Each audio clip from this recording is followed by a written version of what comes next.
I don't want to get into it. And ain't nobody gonna stop me. Front yard both times. Fucking bath towel boy over here.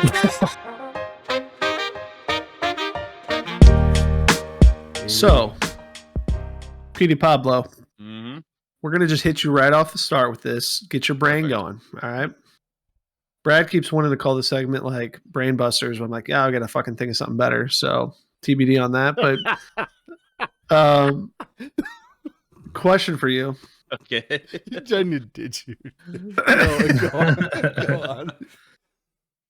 Do you think there are more eyes in the world? EYES, not the letter in the alphabet, or legs in the world? You have 3 to 17 minutes to think about it. Perfect. Well, while we sit here in silence. Yeah, and give me I already, 2.5 in silence. yeah, and I already said, you know, only got eyes for you, so that joke's stolen. Damn it. Can't use it. Fuck. Well, I can't feel my legs when I'm with you, so fuck. But I love it. But I love it. I'm going to say there's probably more legs. Ooh, I'm going to go legs. Tell your reasoning, sir. Yep. There's just, a lot of four-legged animals. Yep. And I think there's a lot more four-legged animals than there's multiple-eyed insects and animals and stuff like that. Like, and not that many paraplegics either. Even insects, like, yeah, there's a ton that have multiple eyes, but there's also, I feel like there's more. I'm not going to just discard that paraplegic joke. I'll come back to that. I caught it.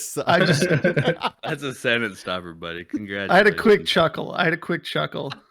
Yeah. Well done, sir. But legs, final answer. Question. Centipedes on our side. Have you considered all of the fish in the massive bodies of oceans and lakes and rivers and small, tiny aquariums and houses? Ain't no mountain high. That's a good point. But there's also a lot of things that crawl around on the bottom of the ocean. Are those considered all of those like legs though? I'm assuming so because you like crab legs.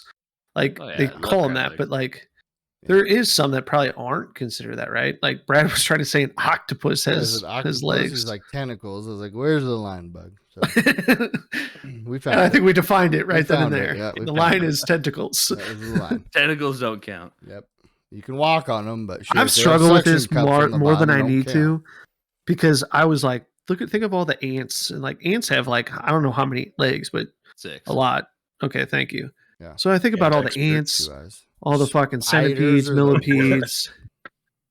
Centipedes are I've struggled with this. By the way. They can get really big and scary. There's way too many legs. Right? What about? I don't know. I might be on team legs again. I don't know, man. This is hurting my brain more than it's helping. How often do you think of this question, by the way? I literally saw this TikTok like a week ago, and I've probably spent like 3 hours thinking about this over the course of like 7 to 10 days, which is far too long. Like, don't get me wrong. I think what you could have done with those 3 hours, man. Yeah. That's a bigger thing. Man, let's not even go there. Yeah, come on. Could have been shitting on porches. Well, for 3 hours, come on. You like a weekend on for a you. poop after 20 minutes. 7 to 10 days, you could poop a lot in 3 hours. This is true. God. You do realize that the human holds about 7 kilos in their body. Well, not Timbo. No, his porch holds it. Oh yeah, Timbo lets it fly. Yep. And very regular. This video isn't sponsored by Metamucil, but it should be because fucking Metamucil. Email us at entertainment1@gmail.com. Yeah, if you're interested. Metamucil like cleans you out. You will shit if you take it like the first few days. You're gonna be shitting like 3 times, 4 times a day, just cleaning you out. You have 15 feet of intestines, and you're gonna be halfway gone. I thought that's what you said. Like stops you. Wait, what did you say? You just don't have to wipe. Yeah, so you ain't Ah, Quite clean as wipes. much. Not at all. Clear that That's up. what it Oh, was. yeah. Good Lord. Still have to wipe. Yeah, it's No a wiper. Oh, multiple. that'll be the next brain buster. Crunch or fold. Wait, say that again. Guys, What? you poor Mike. Crunch or fold. Crunch or Oh, fold? crunch I'm or a fold. folder. Crunch. We had this Formula. conversation, but not Yeah. about folding. We Crunch? talked about how you wipe.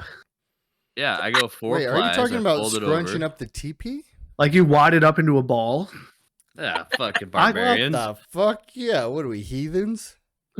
Savage. Come on, let's have. How are There you is, supposed and to I- fold the class. scrunch? I mean, it's here's like here's the thing though. I'm gonna be honest. There have been times I've scrunched, but in a like strategic way.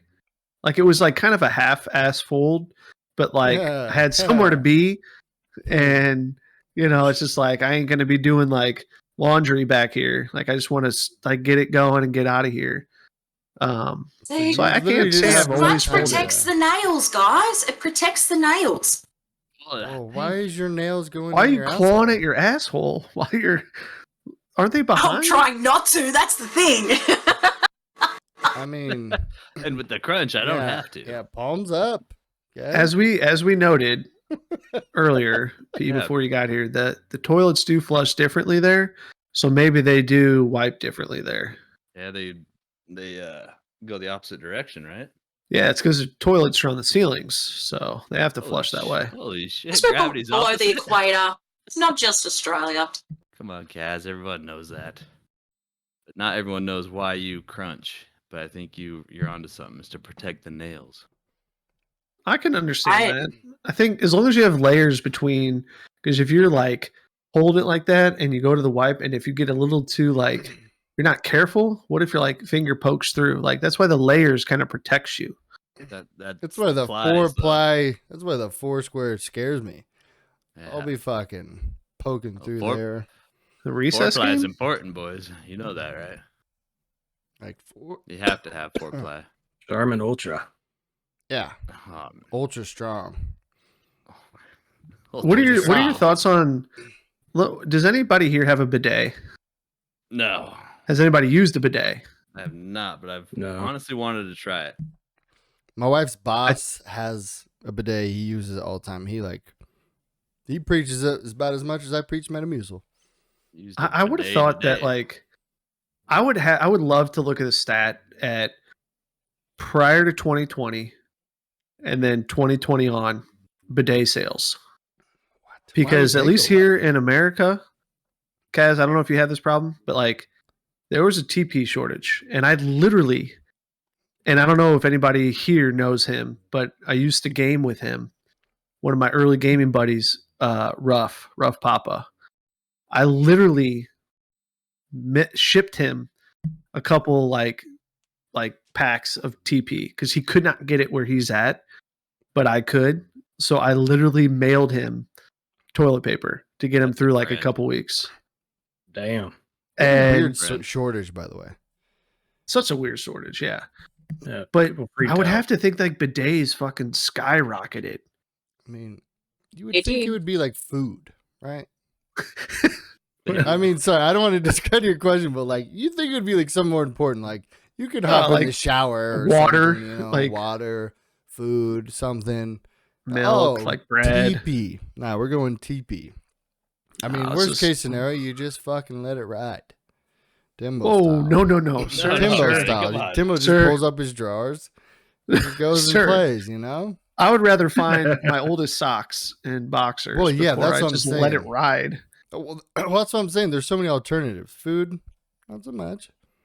Water, The thing that sucks about that though is like when shit like that is flying off the shelves, you're forced to have to go and buy that as well. Like even though you're just like, this is stupid. Why is this particular item selling and I can't get any of it? And then you're like, well, shit. Now I gotta go buy I have somewhere to else. I'm shit. gonna. Oh, I it's have the to whole shit. that's the whole like process, right? When people freak FOMO. out because they hear a shortage or yeah, fear of missing. out. fear. Yeah. Yeah, it's a Wait, what'd you class. say? FOMO, fear of missing out. Well, Ah, It's an I thought you said. acronym. Or foul, fear of ass wiping oh, well, that's why you need the or bidet. lack thereof. is that a big fear? Yeah. Yeah. Hey, people have performance anxiety. I'm telling you. Why does my neighbor keep Don't- borrowing my power washer? I'm very confused. Oh well. You got a really dirty ass. Jeez. He's trialing a bidet. It was getting real. Yeah. Just straps that shit under his toilet and lets him, he like rides to his second floor.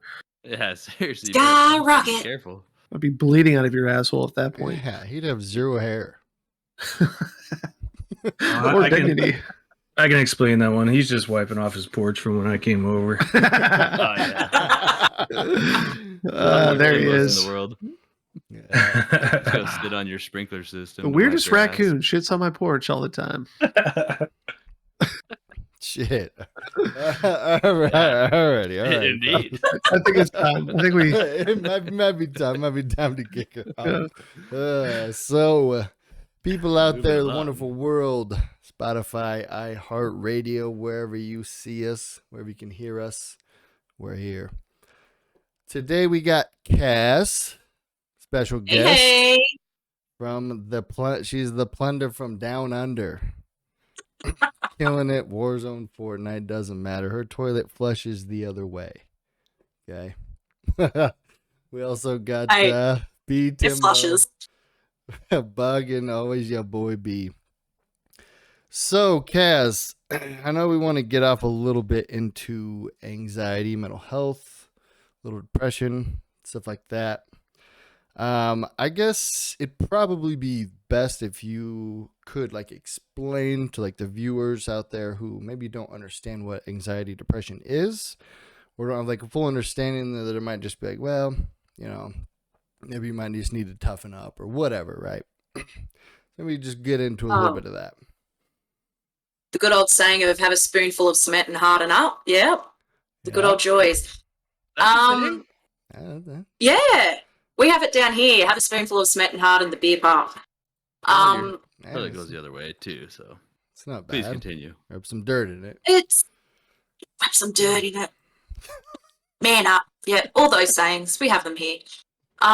Look, for me, depression. I did not even know I had depression until about 5-6 years ago. I would go always the person who ran around helping everyone, and then I'd have days where I just couldn't even get out of bed, thinking I was just drained from doing so much.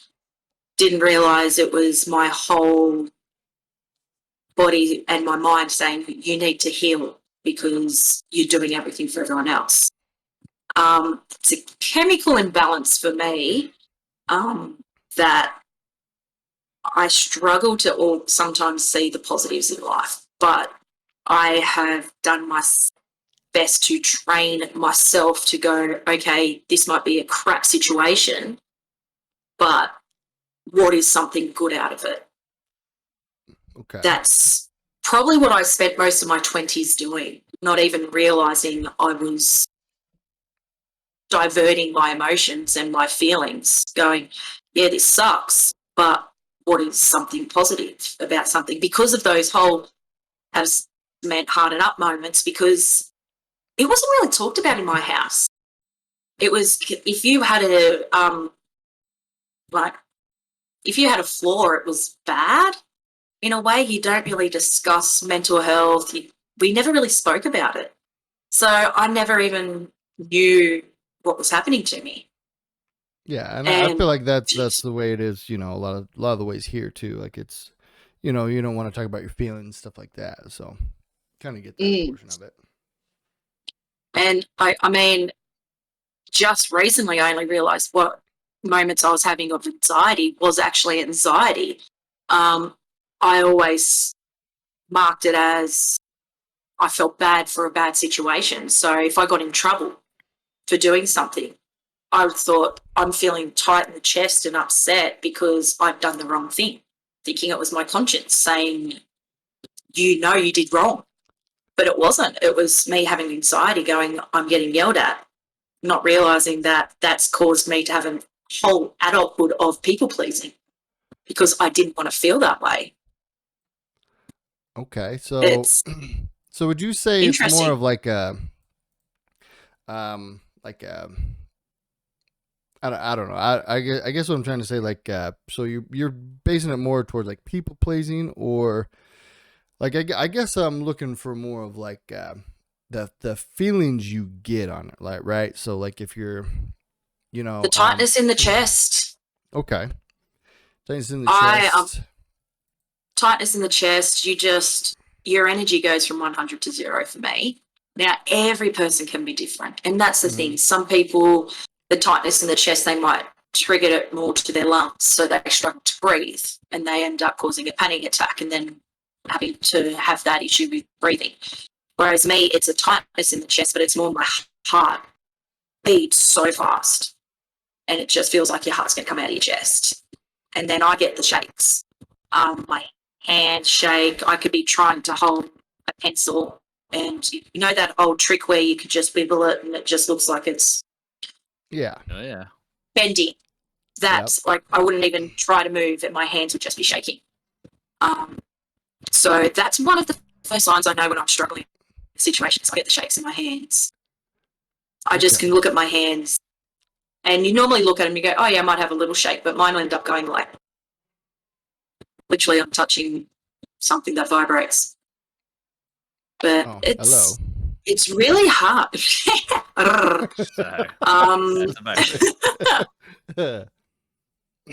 That's Sorry, go on. It's still something new for me because, I mean, I'm in the process of trying to get an appointment with a specialist to suss out a diagnosis for ADHD, which they think might be, instead of having so much depression, it could be that my brain is triggered and built differently to most people. So that's hard because most people, when they say, oh, you got ADHD, they automatically go to things that boys do or men do. But females that have ADHD actually have different symptoms than what males do. So I was like, oh, I don't have that. I don't do that. But then when I started doing research, because my brother, who's 3 years older than me, has just been diagnosed, and he was like, I think you need to look into this. I started looking into it. Oh, crap. Yep, I do that. I do that. I overthink. I stress about the small things. I do all these things. And it's kind of helped put a little things in perspective. So my anxiety to that aspect is, I think, because I'm understanding my brain a bit more, has settled. But I also prepare. I mean, I have a hen's night this weekend, or a bachelorette. I think that's what you guys in America call it. Yeah. And it's a whole day event, like brunch, then painting with wine, and then a night at the hotel, wherever we're staying. And I'm mentally preparing myself for this whole day because I know that I'm going to be like, oh, I've got to be social. I've got to do this. I've got to prepare for this. I've got to prepare for that. I'm like, it's a whole week build up for someone who has anxiety, who can struggle with a social fuel tank, and goes, I could be at 100 and then the next minute I'll be at 0 and go, I need to go hide because I just can't be near people. Got drained. I have a question. Ooh, yeah. Kind of along with that, because I actually take medication for anxiety because I've seen a specialist and like found out recently that that's something that I have. And what is with what you're saying, do you find yourself worrying about what other people think or how they're going to view you? And like, is that a big trigger for you? And like what drives a lot of those reactions or preparation to avoid some of that? Well, I overthink a lot of things. So I'm not going to lie. Before this, I was like, do your makeup? Do I wear my hair up? Do I wear my hair down? I have a fluffy blanket on so I can play with that so I don't look like I'm fidgeting so much. But it's hard to go, why do I prepare? It's because I worry about, am I wearing the right thing? I'm the tall person. I'm the bigger person. I'm this token single person going to an event where everyone's either engaged or married. And it's all those things play in my head. Whereas person next to me would be like, I'm just excited for a girls' weekend, catching up with friends. But I'm like, is the bride going to have fun? Is this being organised? Is this being done? What if this person who I know doesn't like this person is going to clash? Like my brain goes, hope for the best, but prepare for the worst. That's kind of something I've always done. And I mean, I might sit here all day and play with my hair going, oh my God, is someone going to see my hair extension tape-ins from behind? Whereas other people, I didn't even know you had extensions. I didn't know Is that. there a booger in my nose? It's just the weird things people don't think about. I do. It's very entertaining, my brain. Right.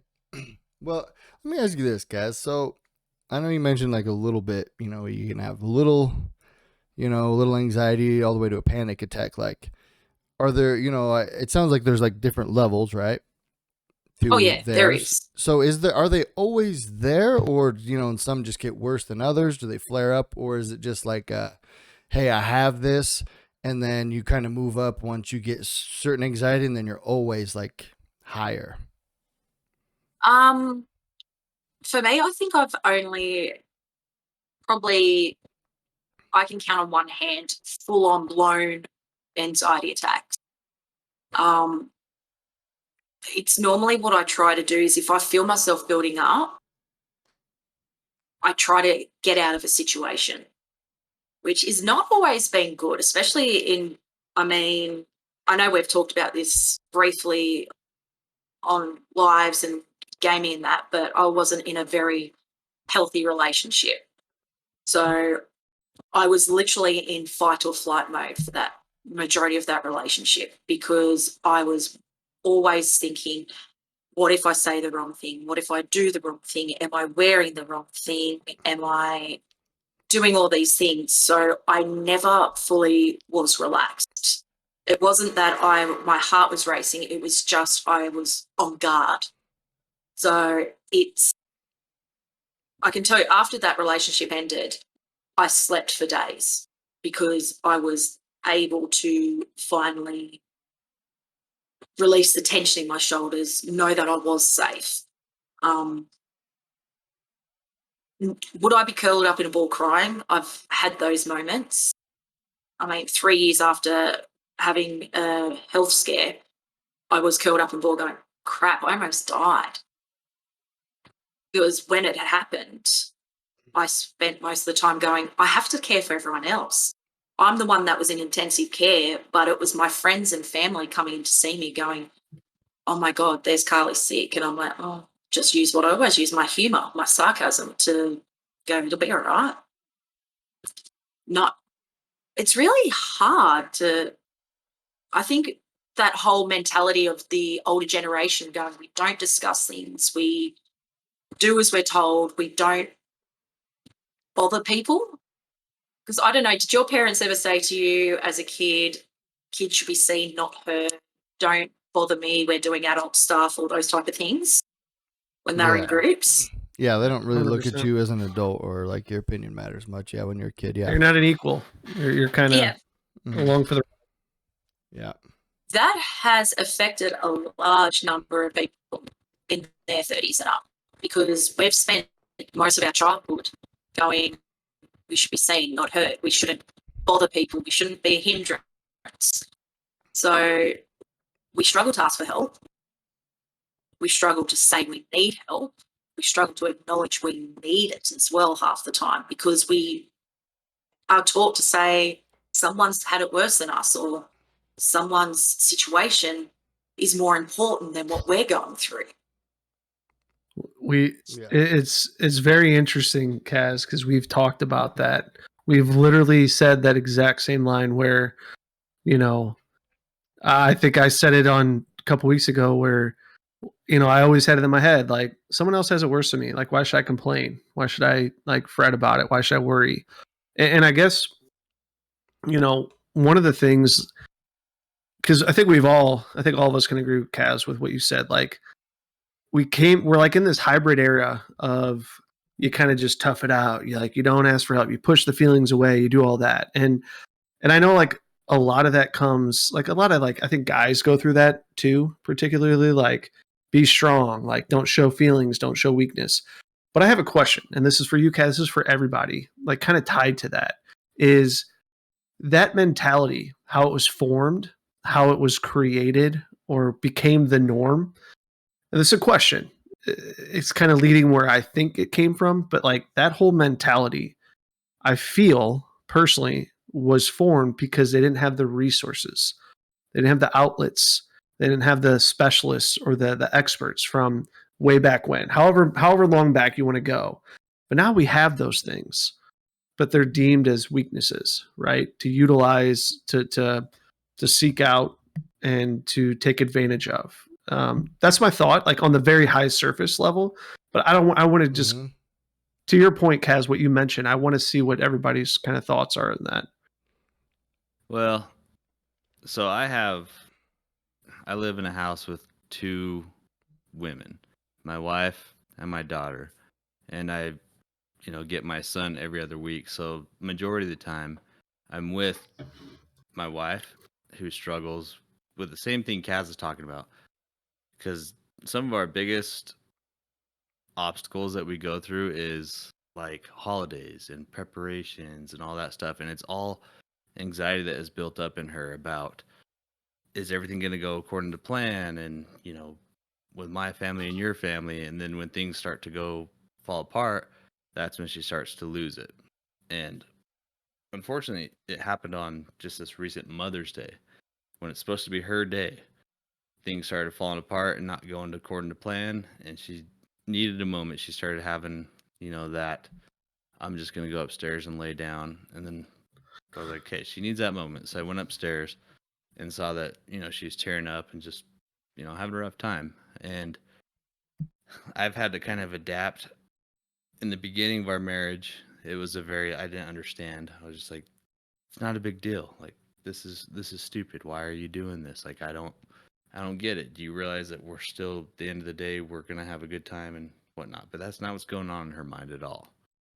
And even, with all the progress that we have made and me trying to see her point of view, sometimes I just can't see it that way. And I don't know the words to put together, but I said, just try not to let it affect you. And she's like, that's probably the worst thing you could have said to me. She's like, because it does affect me. And I was like, I'm sorry. So I didn't mean to say it that way. I just don't know exactly how to relate to what you're going through right now. And she's like, I'm just venting to you. We'll get through it. Like, it'll be over. And then my daughter's side, she goes through the same thing. Like, she has very big anxiety. And like when she's talking to, like, out in public, when she sees a friend that she knows, and like when that particular friend of hers is in our house and they're laughing and playing and having a good time, but we see him out in public with a bunch of people, she's just kind of super awkward, and it's cringing to watch, because it's just like, I know you have fun with her, but you have so much anxiety that to the point where you just like almost freeze. And so I see it from an adult perspective, and I see it from my daughter's perspective. And I'm in the middle here trying to deal with both of them when I don't have It's hard. exactly that same, scenario. I have my own, version of it, but to see the extremes in both sides, it's very unique to deal with. And that's honestly kind of why I was late to the podcast tonight, is because my wife's out of town and my daughter's here, and it's just me and her. So I know I have both of their anxieties. So I had to wait to be there when she called, so that my daughter could talk to her. I could talk to my wife, because I know that she was going to go, needed to vent through me what she's going through. Had to make sure my daughter was okay. And then once I knew they're all good, then I could, take that moment and just be like, all right, let's do this. So I see your, kind of the angles of how it works. I can't fully relate to them, but I do see them, and I do, as an outsider looking in, it's a real thing. And until you kind of approach it as a real thing, it's just hard to not look at it differently. The fact that you're looking at it is more helpful than you ever realize. You've given not only your wife but your daughter that support to say, I'm in your corner. I know they say that, see, I do this myself. I try to fix, and sometimes people don't want that, as in what you're saying. When you went up to your wife when she's in the room, the thing I would have done is, okay, well, what can I do to help you? What are the things I can do? I mean, I can do this, I can do that, I can do this. Sometimes just saying, what do you need? She might just need a cuddle. She might just need those few minutes of silence. You saying, I've got your back, is one of the most powerful things, because they know they're not alone. I say that to so many of my friends. I will support you. But then I often find I don't hear it back because so many people think, Carly's got her life together. Carly's great. They don't know the other week I was curled up in a ball going, why am I not good enough for someone? But you being there for your wife in that way is amazing. But then in my head right now, I'm like, who's there for you right now to help release your tension valve? Because it has to be released, because otherwise it explodes. Knowing and sensing your own valve is so important these days. Knowing where's my too much? Because if you hit that, something that might be, oh my God, you just broke a glass. Normally you'd be like, it's all right, we'll just clean it up, don't cut yourself. But if your valve's about to blow, that could be the breaking point for it to go, shit's hit the fan, I'm done. See, and that's one interesting thing, because that's, coming from an adult who kind of understands that the hardest thing, like me and my wife understand that. We've had long conversations and we've both kind of dealt with that and realized that. And one of the harder things to do now is to almost apply what we've learned and grown together to our daughter, because she has no idea. She's just a kid going to school and just grinding through it. But that's there for her, and I realize it's there for her. And it took me and my wife, like, kind of growing together to almost realize the importance of what she's going through, and just like the littlest things that I pick up and notice on. And I've realized like how much more supportive and there I can be for her. Things that I say to her are completely different than they used to be at the beginning of my marriage.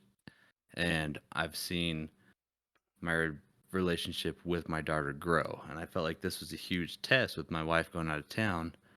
And so far, fellas and lady, I'm killing the test. Because boy. it's bringing us really close together. But I am taking that time to acknowledge the things that could trigger her, especially with her and her mom. Like, she's very dependent on being around her mom, and I felt like she's used her as like that's the only thing that's going to make her feel safe. And dad's there, and he's great, but I always need my mom. And then the second day my wife was gone, I came home and asked my daughter if she's talked to her, and she's like, no. And I'm just like, holy shit, that alone right there. She'd be constantly reaching out and trying to call her, trying to text her, needing to know where she's at. And then just to see that, something I had done, just, being more present and kind of easing her into it, has really maybe alleviated some of that anxiety, depression, just right there. And in turn, maybe that will help my wife kind of get past that particular obstacle of having to deal with our daughter be so dependent on her and needing her. So I can take some of that off of her and not even put it onto me, just make it kind of go away. Hey, well, I got a quick question. So, I mean, that's awesome, by the way. That's how she leaves, you're the only one there. She's adapting to you. I mean, that's pretty legit, man. I guess my question It is, so is. say like nowadays there's more, I guess anxiety, depression is more open, a little bit more known about, a little bit more, I guess, thought more of. So from before, like back then, it was kind of like rub some dirt in it, whatever, like you're saying. And I know Bug touched on a little bit about like the mentality back then. So I just pulled up this stat earlier today. In 2003, anxiety was at 19%. Currently, today in the world, it's at 37%. I'm just wondering, like, what caused that increase? Like, is it just more talked about now? Is it just more well known? I mean, because like if there's some things there or more like outlets, so to speak, to help with it, like why is it raising so much? If you guys had any thoughts, or Kaz, if you even want to lead us off, or anybody really, I'm just pretty curious about that, because is that more of like a mentality back then? They were just holding it in, and it is what it is, and I don't know. Think of it He's this way, holding like, it in. Sorry, you go, Yeah. babe. I was gonna say, like, it may have been a lower percentage back then, but it could have been worse. Like 37% now, but it's like more of a 30% controlled, know how to deal with it, rather than 19% that don't know what the hell to do with it and letting it affect them more. So Yeah. even though it could be a higher percentage, if you know how to deal with it and understand it, then the effects of it could be lower rather than the 19% that'll let it affect them and tear them apart. You got the 30 some odd percent that knows it's there and they acknowledge it, but have outlets to deal with it rather than let it ruin their lives. Okay. I agree. I mean, so this is my my combatant to that, I guess. Like suicide rates are up, and I know there's more stuff than just anxiety, depression, but I mean suicide is up a lot from then, and I mean I don't know the exact numbers, but I know a lot of it's due to anxiety, depression. And that can do with state you live in. I know if it's more gloomy like Seattle and stuff like that. Timbo knows like the suicide was a lot higher up there. I mean, I'm just gonna guess because it's fucking due to the rain and the fucking you never see the sun. Need some vitamin D, people. Not that bad, but yeah. Not Well, that yeah, it's deep. not, It's it's not- not that bad. Seasonal But- depression's a real thing, though. But It's- yeah, right? Yeah, seasonal depression is a real thing, and I know, a lot of people have that, and then it's gloomy, and that's why I say, in Seattle it rains a lot and overcast days, and I had too many of those. But I don't know. That's my only combatant to that is like suicide was a lot less back then. So, like, is there anything other maybe than like, hey, well, they just were like, hey, tough it up, deal with it, and they held it in, and they just held it in forever because maybe letting it out. I don't know if that's working, so to speak. I mean, not saying it's not working, but like, I don't know, thoughts. To I be think it's- honest, no, you guys go because I've talked a lot. Well, that's. I was just gonna say, I think it's a combination of kind of not necessarily two things, but a lot of things. I mean, the depression and anxiety rate going up, that could have a lot to do with help being more readily available, technology advancing, and us being able to recognize those things and being able to study the brain a whole lot more than we could back in however many years back that you were looking at those stats. But it could also be economic issues, money, financial issues. I mean, the last few years, I know a lot of people lost jobs and had to go through a lot during the pandemic, and that could have some that could be part of the cause. Yeah. But I don't have the answer on that, but those could be pretty big factors. Well, Well, I was just well- kind of leaning towards. Actually, I was gonna send this your way, Bug, but I was kind of leaning towards like, so say the technology kind of nailed it. So that I was wondering if that would play, more anxiety in anything, because I mean, you got Facebook, you got all the social media shit, and then you get all the likes and all the comments, and you get all these filters on shit on Snapchat or whatever. Like, you don't have to try to be yourself. Like, oh, I don't like this about me, let me change it on the filter. But then in real life, you go to school, you can't hide it, right? Like, I I don't know if that is the sole reason, but I bet you it plays a decent one.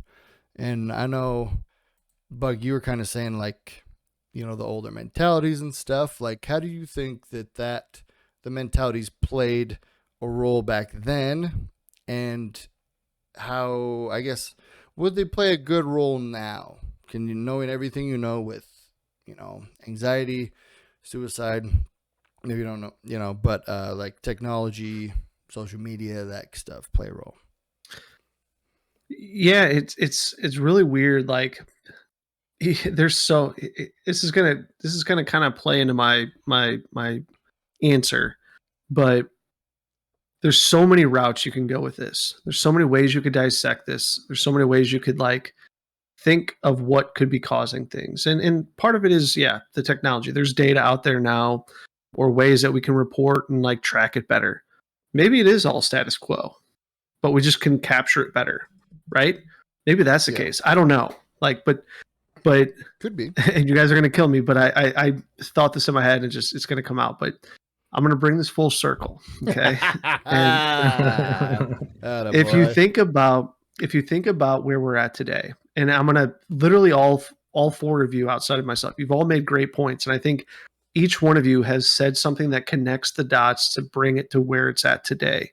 And what I mean by that is, Brad, what you just said, social media wasn't a thing that long ago. Like, you don't have cyberbullies. You don't have all the things that are hitting you like you did. Like when I was in, I think Facebook, for example, came out when I was in end of high school, and you had to be in college 10, to 12 get years to ago. yeah.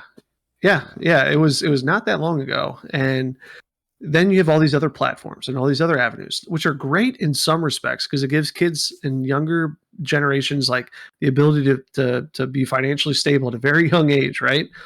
But the other part of it was, and I've had this conversation with my wife on, there's all these like unemployment rate like numbers and like all these like, oh man, like I saw this stat one time, and I'm just going to give you a generalized answer, but I make more than my parents made combined, yet they were able to buy a house that was X amount of dollars, but I make twice as much as they do, but I can't even afford a house. Like the world we live in is very different now. Like the reason I say I bring this full circle is, think about the variables that were in place 10, 20, 30 years ago, 40 years ago, 50 years ago.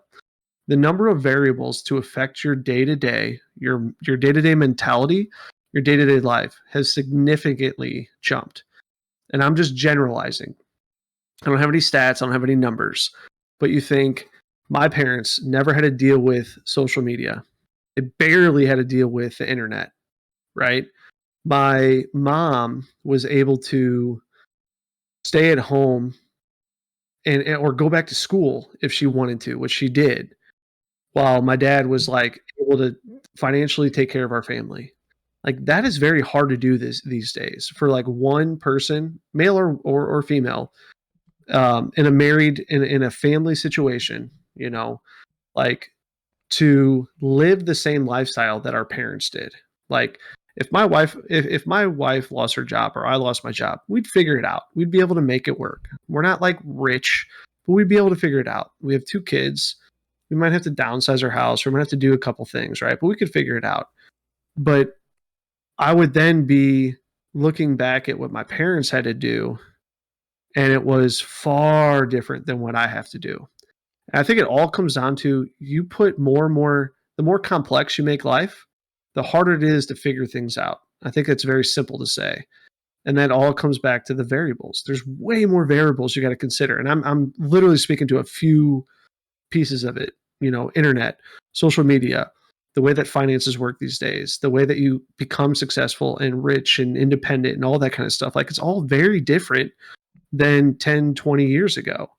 So I think that when you build all that in, you put that on someone to try to figure it out, it makes it very hard.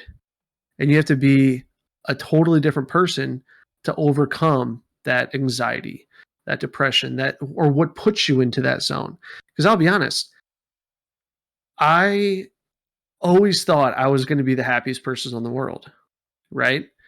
But when I was younger, I had less to worry about.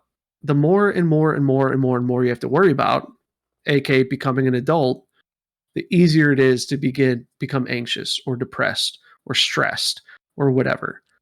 So think about it that way. Is all I'm saying is you add more variables to your life, the harder it is to navigate that channel. And I think of it as going from, I tell my kids today, they're 6 and 4. I'm like, you don't have to worry about all that your mom and I have to worry about. Like you have it good right now. Yeah, Just live think it about up. and that's funny because we probably all heard that from our parents when we were their age, right? So very long-winded, I'm sorry, but that's my take on it. To me, it all comes down to variables. There's far more than we've ever had to deal with, and it's only going to get more complex. So it's only going to become easier to get overwhelmed. Yeah. And I think to a small life's point, tough, by the way. It is fucking tough, Life's man. fucking tough. Good. small point to what you're saying right there is I think that's one of the big reasons that my daughter is now seeing things a little different because now I'm taking on both roles. And I've got a bunch of outside stuff happening right now, so that I'm just a constantly. As soon as I get off work, I'm go go go, and I just asked her yesterday. I was like, I kind of just broke it down. We had a moment in the garage where we talked for like 30 minutes, and I was like, so your mom usually helps me here so that I can do this stuff. It's like, if you could do stuff inside to help me, it's like I'd really, really appreciate it. And I was like, what your mom's doing right now is a sacrifice. She's sacrificing, her time and her time being here to help out what we have to do here. So I'm sacrificing by having to do more. I was like, I'm gonna need you to sacrifice a little bit more too. But, a 9-year-old, I'm like, you'll be rewarded for it. And she's like, no, you don't have to do it. Like, I'll help. Because she started looking at it from what her mom has to do, especially when we got off work. But then I made time. I was like, all right, well, I need to do stuff out here in the garage. You run the screw gun, and I'll, hold this, and you blah, blah, blah. I just kind of made it more personal. And we ended up just having a conversation, just sitting there for a little bit. And then today was like, all right, you take the day off, and I'll keep going. And she didn't want to do it. She wanted to help. And that's literally like a little lesson that she might remember for the rest of her life. And it was 2 days for me, But Yeah. trying to view it as like her mom leaving for the week to do this. Maybe it took that for her to detach and then kind of gain bigger perspective on how things work. And that's what's hard as us, all of us in our age group, 30s, we had that foundation of, we had those lessons kind of instilled in us early. And so we can adapt to the times now when they don't have those foundation lessons unless we try and instill in them. But it's so different because, like Bug was saying, those avenues and all those distractions and everything are there. So we can't necessarily make it, across the board, like for like. We have to find our way to do it differently because it can't be the same way. Everything's evolving. Yeah, Right. Exactly. So we have to evolve with it, and we're lucky enough to have the early lessons, but then we're also adults where we have to evolve and teach that evolving lesson at the same time. So it's stressful for us, and I think that's where a lot of depression and anxiety can kick in because you almost feel like you're not doing the right thing. And that, kind of goes back to early childhood memories and all that, but they're starting from ground zero, so do your best to start them off kind of where you started. Just at a good spot to build a foundation. Yeah, and so I don't know about you guys, but I've always thought that we're in a pretty good spot in life, being at the ages we're at. We're all, above 30, right around 30, right? A little bit. But I've The more than others. yeah, well, some a little more than others, but it's fine. All right, not all of us are in our 20s anymore, right, Kaz? Jeez. Yeah. It Hey. is. 30s to the new 20s. That's so they say in Australia. Yep. Uh, I don't know. And if you're it's even Texas ahead of Still also. not a cougar. Nice. I'm They a don't even cougar. have cougars over there. But No. I always thought we're in a good spot because we're kind of like old school, but we're bridging the gap to new school. Like we're not like we didn't grow up with iPads in our hands, and we didn't like so indulged. Like at a young age with all the technology, we kind of got a little taste of like the old school and the new school. So I've always felt like we, got a decent, balance, so to speak, right? We're still smart. We can still whoop everyone's ass in Fortnite. Warzone, bring it. peeps. Hello. Oh, come on. Like a Yeah, oh yeah. Oh, bring it on. Woo-hoo, sheesh. -1. Okay. Right. Like we're still good and we do that. So I got a question, Kat. So with kind of what Bug was saying with basically like dual income houses. It's tough not to have that nowadays. Yeah. And I'm a full believer in that as well. Like it's just tough. Like you can do it single income, but it's easier with dual income. I do believe. So back then they had single. A lot of mothers stay at home. A lot of fathers went to work. That was just kind of the norm. Not everyone, but it's kind of the norm. So I guess now, like, I don't know the exact numbers of how much it went up, how many more, wives and such go to work. But so how anxiety, depression, mental health plays a fact in a relationship. So back then, maybe it was down because they were at home.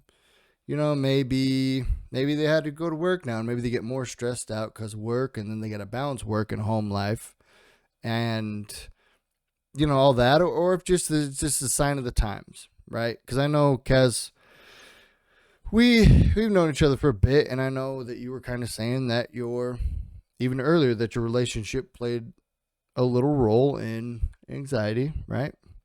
So, Oh, it sure did. So I guess my question is how much of a role, like, so from before to during to after, like, where were those levels at?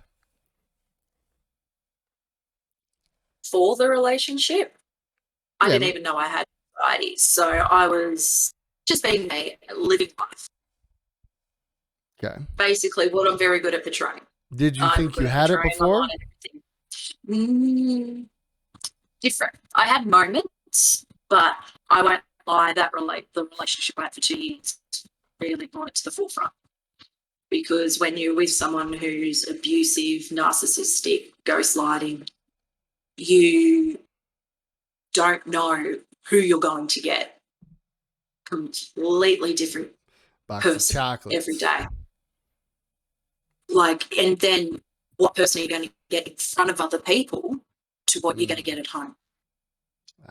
And then throw drugs into the mix. Hello. You definitely don't know what you're going to get. Are you talking like weed, cocaine? Ice. Hard. I mean, He was, yeah. Okay, we don't have to get into Heroin, that. ice, and that. No, that's cool. It's I'm happy to talk about it.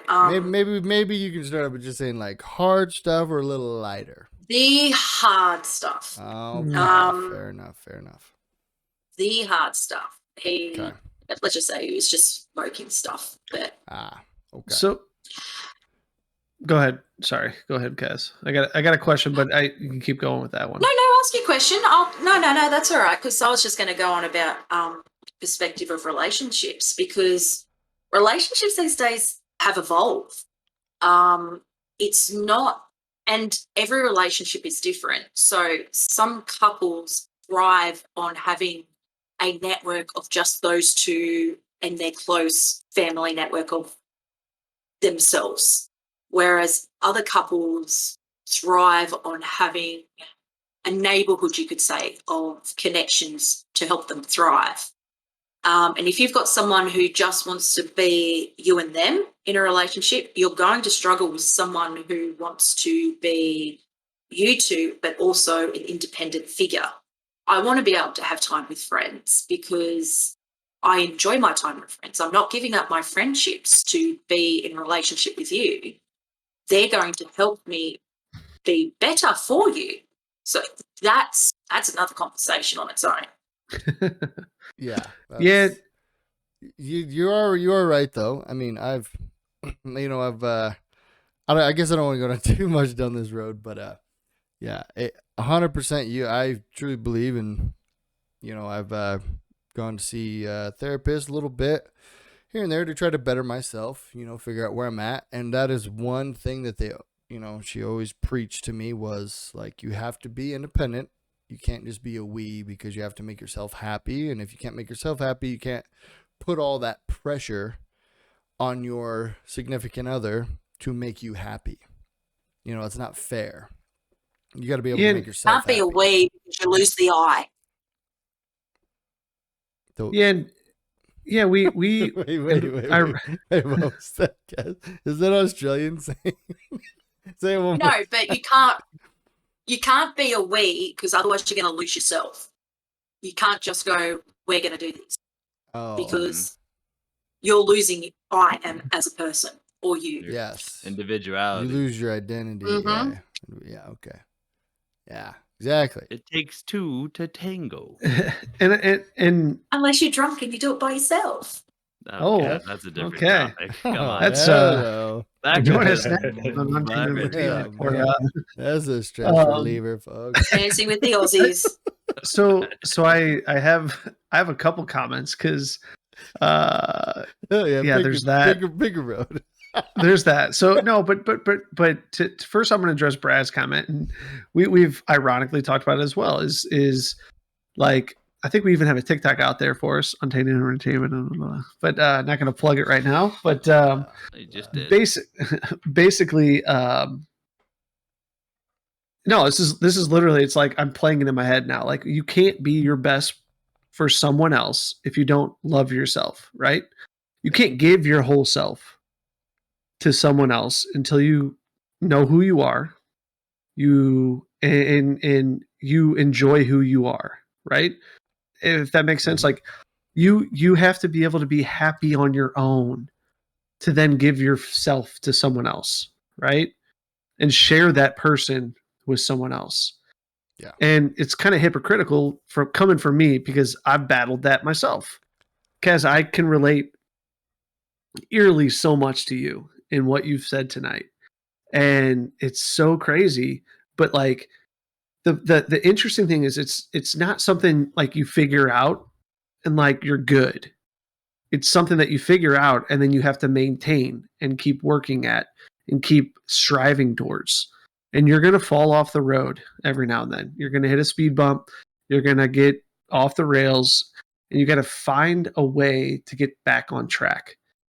And I'm not saying, I feel like all of us have probably done that, and we don't have to dive into it, but I guarantee all of us have done that to some point where you kind of lose yourself a little bit. You don't really know who you are. You're trying to figure out, maybe it's your profession, maybe it's your friend group, maybe it's your hobbies. Maybe you're but in your you have 20s. those, you have those moments. You're like, fuck, where am I going? Right. But one of the things that you said earlier, Kaz, that I kind of took note and wanted to kind of come back to was, you sounded like, if I'm envisioning you prior to this relationship, you seem pretty well put together, right? And I'm not saying you're not right now. I from the way I know you, I feel like you are, but it sounds like maybe you had like little hints of anxiety and whatever, but this person challenged your self-esteem and maybe damaged that a little bit, because I hear about what you question now when you go into social settings and what you're doing, and you think about all these factors and variables that someone could judge you on. And I'm just I've curious. always been like that. Okay, all right. But the biggest difference between before and after,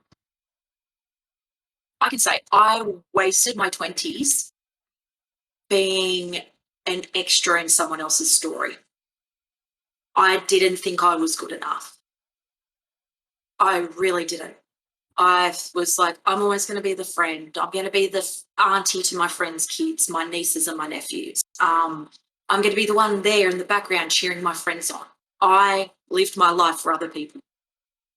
It wasn't until I had the health scare, which I'll talk about it. I had bilateral pulmonary embolism, so I had a whole lot of blood clots in my lungs. I literally collapsed walking into the emergency department. Blue oxygen stats were down. They were surprised I was alive. I was in ICU for days and everything. After that health scare, I hadn't even realised I was doing it, but I was like, I need to live my life for me. So I went out. I went on dating sites, met a few people. Now, I can look back now and say, I think I settled when I met this person. He was perfect. He knew what to do. He knew what to say. And because I never really experienced I think before that, my last long-term relationship was in my early 20s. So I was the guppy that got hooked perfectly. I thought I was confident in myself, but the moment I was with him, I pushed friends away, but that was because I was like, you know what? It's my time to enjoy a relationship. It's my time to be happy, because I thought I was. It was a few weeks into the relationship, I went out with a bunch of girls to celebrate my friend getting married, and he was like, you're going to go out and cheat on me. No, I'm not.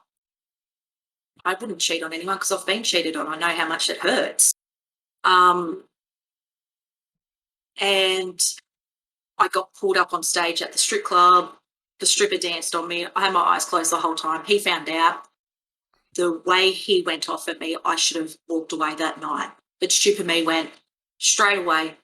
I was in the wrong. I hurt him. I cheated, even though I didn't. Any normal person would have said, you didn't cheat. They would have said, I don't agree with what you did, but I should have walked away then. But stupid me fell for the whole gaslighting. I was always wrong. So I had 2 years of a relationship, because I stayed, of him always turning it around that it was my fault he was angry. It was my fault we have no money. I was working 2 jobs. He was telling me he wasn't getting a wage, but I found out he was getting a wage. He just wasn't putting in to help us. We were living at my parents' house. We were doing all these things, but he never had money, but I always had to find things. That ended like a nuclear bomb last year.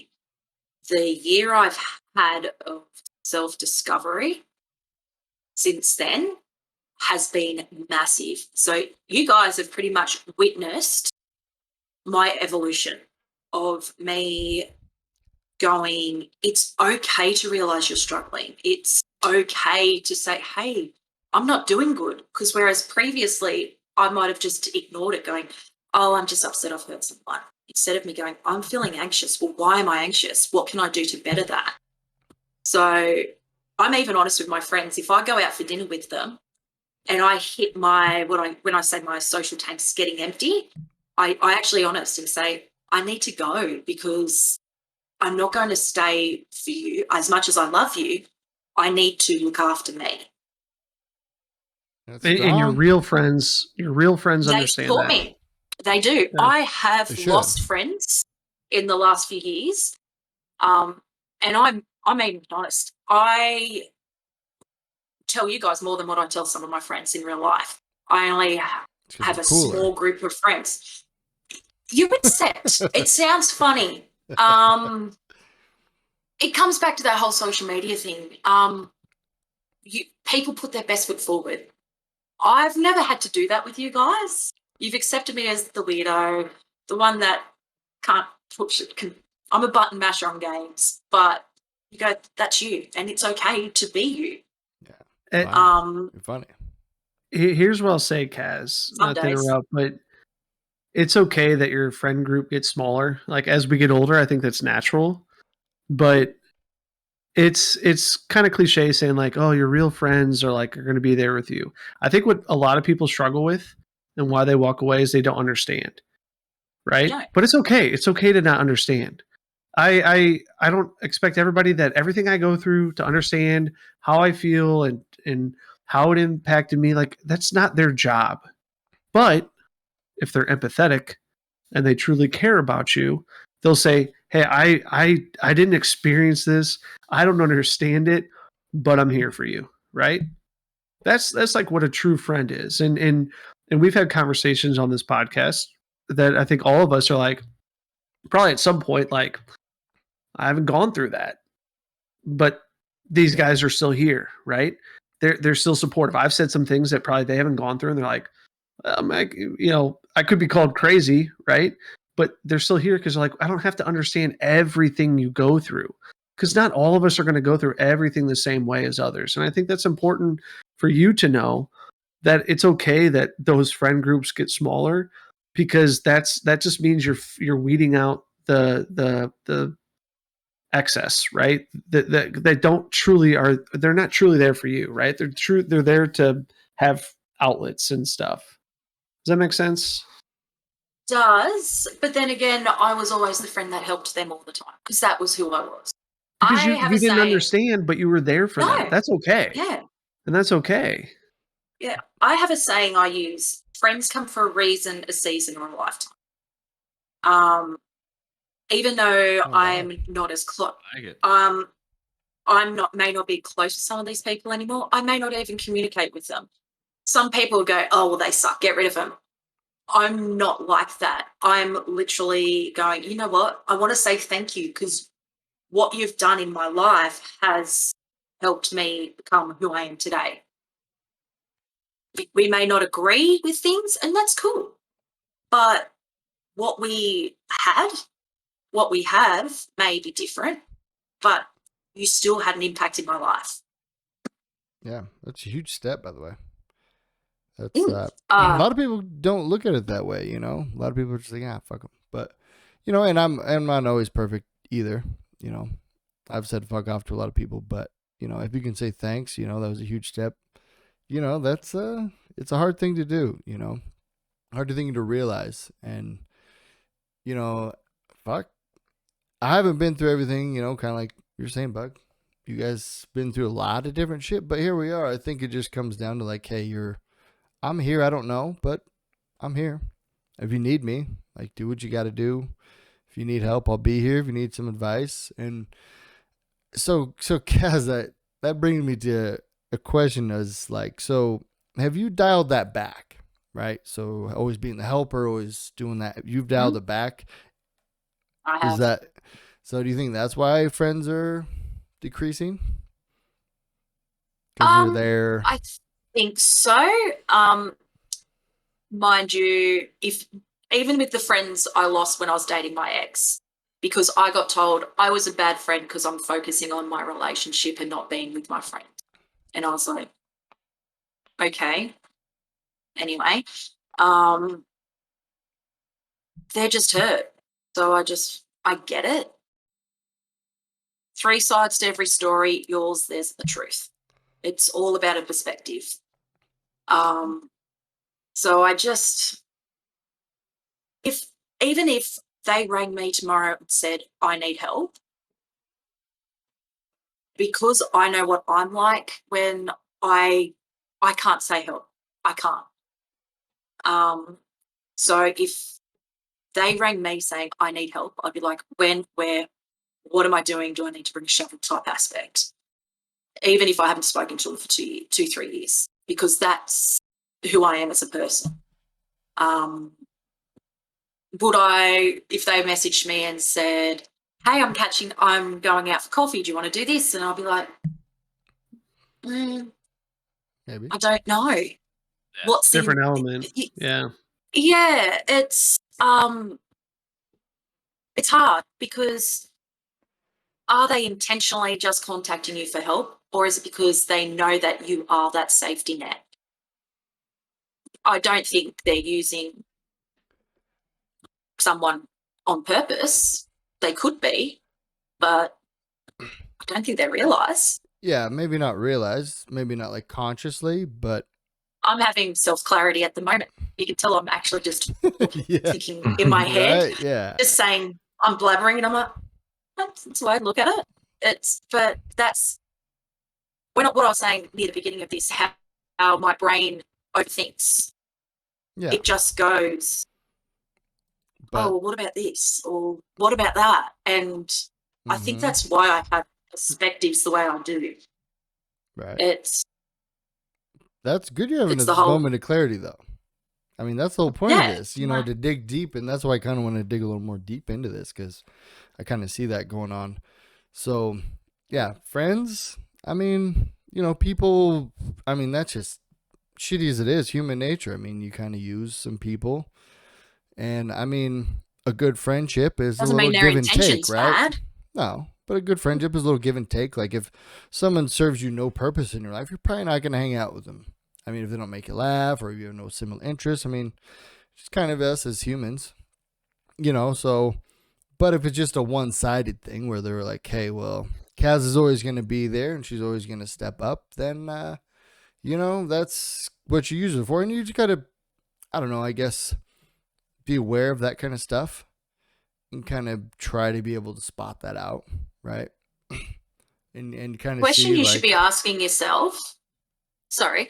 The question you should be asking yourself if you get invited to something or if you get asked to do something, what's your first thought? Are you like, oh crap, do I have to do this? Or is it that whole, or am I really excited to go?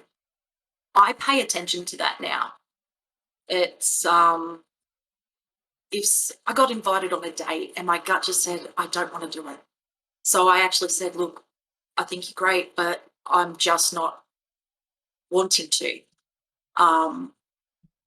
Because I'm not giving 100% of myself if I'm going to something I feel is a chore. Whereas I know you guys help each other with fixing houses, but he's also in those moments when I've heard you on the podcast talk about helping each other, it's not about the work, it's about the company you're having as you do it. So it's like, oh, I'm going to have a great time. I'm going to enjoy my time helping a friend, but also getting quality time with my friend. So I really pay attention to that now. You got to be careful with that, though, because you might talk yourself out of something that I do. I do you sit really there a wanna lot, go to. overthink. Say, I'm excited for the hens this weekend, but I also know it's going to be a chore, but I am going to make it fun. Some of the funnest things and the best things for me are something that I initially would have pushed off and just, out of anxiety, just like, I don't know if I want to do that. It's just my natural defensive instinct is like, this is going to be uncomfortable. The spur of the moment moments are normally some of the best memories you'll have. And therapeutic and make you realize things about yourself that, thank you for pushing me to do this because I wouldn't have done that by myself.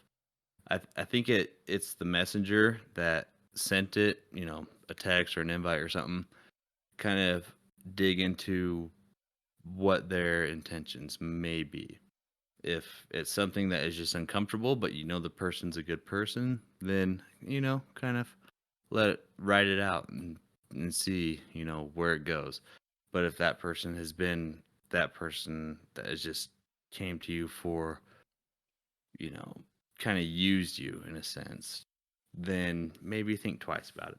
But if it's someone that has been there and have listened to you, or maybe it's just an uncomfortable moment for you, and that's the reason you're trying to talk yourself out of something.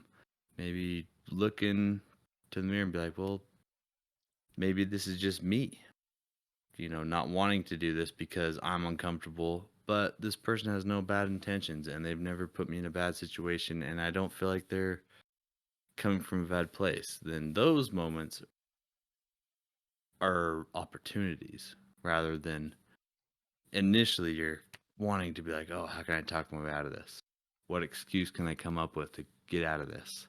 Like, first thoughts, boom, instantly. It's like, that doesn't sound, great, but does it? Like, it could be great. And then when the night's over, you're just like relieved, like, holy shit, I'm glad I did this. Thank you. Almost for pushing my boundaries in a way that you didn't even know you pushed my boundaries. But you helped me through something that I didn't even know I needed help through. Yeah, So that's big in life, even.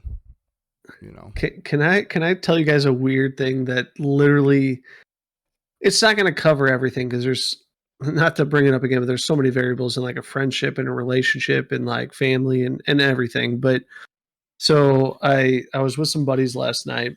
We had some games and we're like kind of just like getting suited up and getting ready to play, and we're just like shooting the shit about some stuff. And how we got here, not going to worry about, but we were talking like friends, right? And there's different levels of friends and different levels of relationships, right? Some that are like acquaintances, some that are super close, like could be your best man or best or whatever in your wedding, or someone you think is a brother or sister, part of your family, even though you're not blood, right? There's all these different levels. And someone said, like, well, how do you define a best friend? Like, you have all these friends, right? You hang out with them all different ways, shapes, and forms. How do you define a best friend? I said, honestly, this is not going to cover everything. Okay. But I said, if I picture this person, right? Whoever it is. If you say Jim Bob, is he your best friend? I'm like, well, could I go spend 18 holes and a handful of beers, have a good conversation, and leave that feeling good, feeling happy? That might be a best friend to me. Because 18 holes of golf could be 3 hours, 4 hours, depending on the day. But you're also having a couple drinks with them. So you're going to talk about some shit. And if I can do that with someone one-on-one, have a good time, open up a little bit, maybe talk about some stuff that you normally wouldn't, but then also like play a game that sometimes you suck at and not feel judged, that might be one of my best friends. Like, I don't know. And I then looked at, who do I play the most golf with? It was my dad. And lately, it's been some of my best friends. And prior, it would always be like, well, if someone, like, in my back of my brain, if so-and-so's coming, let's get like a couple other people and do like a foursome. So like you're not just one-on-one and stuff like that, but easy P. My bad. Foursomes are for another night. Yeah. Challenge. But I don't know. It's a weird like way to it's a weird way to like kind of dissect it. But like I'm just thinking of all these elements. I'm like, it doesn't cover everything by any means. Like I have some buddies I could go play golf with. I'm like, it was a good time, but it wasn't a great time. But I'm talking about like a good fucking day of golf. Even if you get rained on a little bit and stuff, like you still have a great time. And you want to go and grab another beer at the clubhouse or grab some wings and a beer, pizza or something. Like you don't want it to end.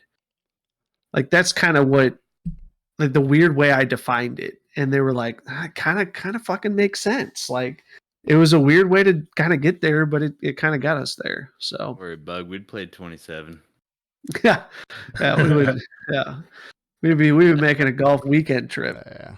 I'd probably beat you, but I mean, that's Yeah, Well, you might yeah, not win, but if I was giving you 2 or 3 shots a Oh, hole, sure. yeah, Different Yeah. term to you handicap. might not have Yeah. me, but it's fine. I feel like I might be throwing a spanner in the works right now. If we kind of go off what P was saying earlier with what you were talking about with it's one of your best friends or something, golf with. Who's saying you would not have one of the best days and the best memories playing golf with a random you just got It's a mixed great on the same fucking- day? And that was to me, that is Your new best. is friend. super corny, but this was meant to be for some reason. Like whatever we talk about, whatever we do, like this was like maybe I was having a shitty ass day and I didn't Season, plan to reason, play or with a anybody. lifetime. Yeah, didn't think that. Oh yeah, you kind of brighten up my day. Like yeah, no, it's a great point because I have very few, but I do have some instances where I've thought I was going out as a solo and I got paired up with like a couple people and it ended up being great. And my anxiety fucking triggered. I'm like, they're gonna like judge me on this, how I do this, how I do that. Like, are they super strict on their golf rules? Are they What a not? dweeb. Yeah. And then I was like, well, they're. Slides.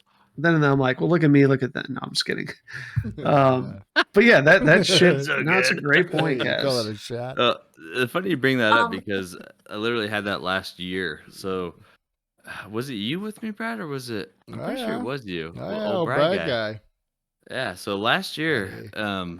we had a random single that joined us, and he ended up becoming like really good friends with a couple of our other golfing buddies. Like they are like, I mean, they're three peas in a pod. Oh yeah, nerd He hang- alert.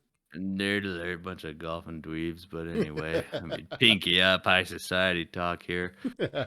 But I mean, he just barely moved to the area, and now he's like really inside the group of a friend circle, and he had no idea. And he's even when I was going through some of my hard stuff in life because I could only like I would golf with him and we golfed all the time together, but that was the extent of our relationship. It was a golf and then it'd be over. But when I was going through hard stuff, and now that he was golfing with a couple of my other buddies all the time, they would kind of relay what I was going through, and he would reach out to me. I'm like, man, I didn't even realize that you even thought of me outside of golf. And now that I see you reaching out to talk to me, like I understand that you actually really do care for me as a person. And I never even gave it a thought outside of just, shooting some golf together and we'd have fun. Because I kind of went that same route of just we kept it kind of a tight circle of friends, and I haven't lost a lot of friends, but I've kind of shelled myself off to certain group of people, and my direct I don't want to say problem, but my focus. Like my focus is my family and all that, and then seeing who isn't going to benefit from my. What the fuck you laughing at, Brad? Sorry, I got distracted. I just see the biggest fucking. I'm sorry. I literally muted my mic, leaned over, ripped ass, and then Bugga started smiling and laughing, and then he ran off camera laughing. And I knew you were up to something. I was like, what's going on? P, I had to step off because I'm like, oh, P's trying to be like sincere here. Yeah, I was trying to have this sorry, talk, dude, and I I'm see sorry. you take off. I muted was my like- mic. I was like, I just had to I'm step sorry. away. I'm sorry. I dude, that's so literally, funny. I'm crying. I love that as adults we still laugh at farts. Oh yeah. Fart jokes I are literally gold. texted favorite. him, and I was off screen, and I watched his reaction to reading my text. I was like, I got it right. Oh yeah, bro. Yeah, so my phone was like, "What is Bug about?" He ran off, and all of a sudden I was like, "Oh, he fucking knows I lost it." That's when I started laughing. The simple Oh, things in life are what are going to make you smile, man. It's Oh just my so God, funny, bro. I'm I crying like, so hard. I like muted, I like leaned over, and he's like, I I saw- thought he knew his- because he started smiling, and I was like, Because his He's not button's laughing right at- here. Like I do this. I like to unmute, Yeah, but I yeah, saw him yeah. click his button. I'm like, he's fucking ripping ass right now. "Oh yeah, Because bro." he did one of these. He went, Yeah, did the old lean. I knew it too, and I was like, that's nothing to laugh about. And I was like, Bug, what do you know, buddy? I'm like, I'm 10 years I old knew over something here. was going on, and Oh I'm like, no, God. focus. Oh my god! I was like, I gotta step away, or P's gonna get like the disrespect because I'm not taking his shit seriously. And I started to laugh. I was like, I gotta walk away. I know I couldn't. No, I felt bad. to be honest, Oh my moments god. like that, the simple things, are what help someone who's anxious. Like, I laugh at those things, and I'm fucking crying, I- Kaz. that's okay. Do you need a tissue for your issue? I really It's do. all good. But it's those, I do my best to focus on the simple things like that. I love to laugh at fart jokes. I love a bad dad joke. Nice. I get excited over rain. So I might have to come live in Seattle, apparently. There you go. Rains a lot. But they're those things you do. I call them a defense mechanism to protect myself if I feel I'm down or anything. I love watching YouTube videos of kids getting pushed over. I mean, that probably Oh makes my me sound God. evil, but it's Those are the hilarious. Those are funny though. I mean, But it's those moments that you got to laugh at. I've got a question for you, Kaz. Kind of on that topic of how you help yourself. Yeah. And this is a question for anybody actually. If you guys want to chime in, and I think this might be good for anybody out there that doesn't really know how to help with a person with anxiety or depression. And you mentioned this earlier where you said you don't ask for help. You can't ask for help. I think you said it twice. What are some of the what are some of the subtle signs that you're going through something? You're anxious, or you're kind of building up towards a bad time, and how can somebody help you? Great question, by the way. Actually, yeah. one of my online, you guys, because you see me online, Bugga caught onto this one. I posted it to TikTok. I was sad. I actually posted videos of me crying because I'm that weirdo. I didn't know it was my cry for help for someone to say, "Are you okay?" I have one friend, Ash. She is one of my rocks. She stood by me during the whole relationship and everything. And you just waving your hand like that, I hope you didn't fart and was smelling it. No, I was saying maybe screwed up a bit. I don't know. Oh, that'd have been My great. chair Oh just- yeah, everyone likes their own brand, guys. I just realized my chair's broken. It keeps going down. With Ash, if I sent her a message going, "Oh my God, check out this particular song and this type of music," she knows that with music for me, she knows how I'm feeling. Because she'll know if I'm listening to more darker music or my emo punk rock music, I'm feeling more down than when I'm listening to my pop and my R&B and that. So she knows we do training once a week. So if I ask the trainer, "Can we have this type of music?" she'll look at me and go, "You all right? Do you need to punch it out?" Like, yeah, we'll box it out. But she's also like me, so I think we've gone. If one of us struggles, we do it a kind of around the world type of way. But I'm getting better at telling her when I'm struggling. But other friends, I had a friend message me, go, "Are you okay?" I'm like, "Yeah, I'm fine. I'm good." Because Classic I didn't want to be answer. the burden.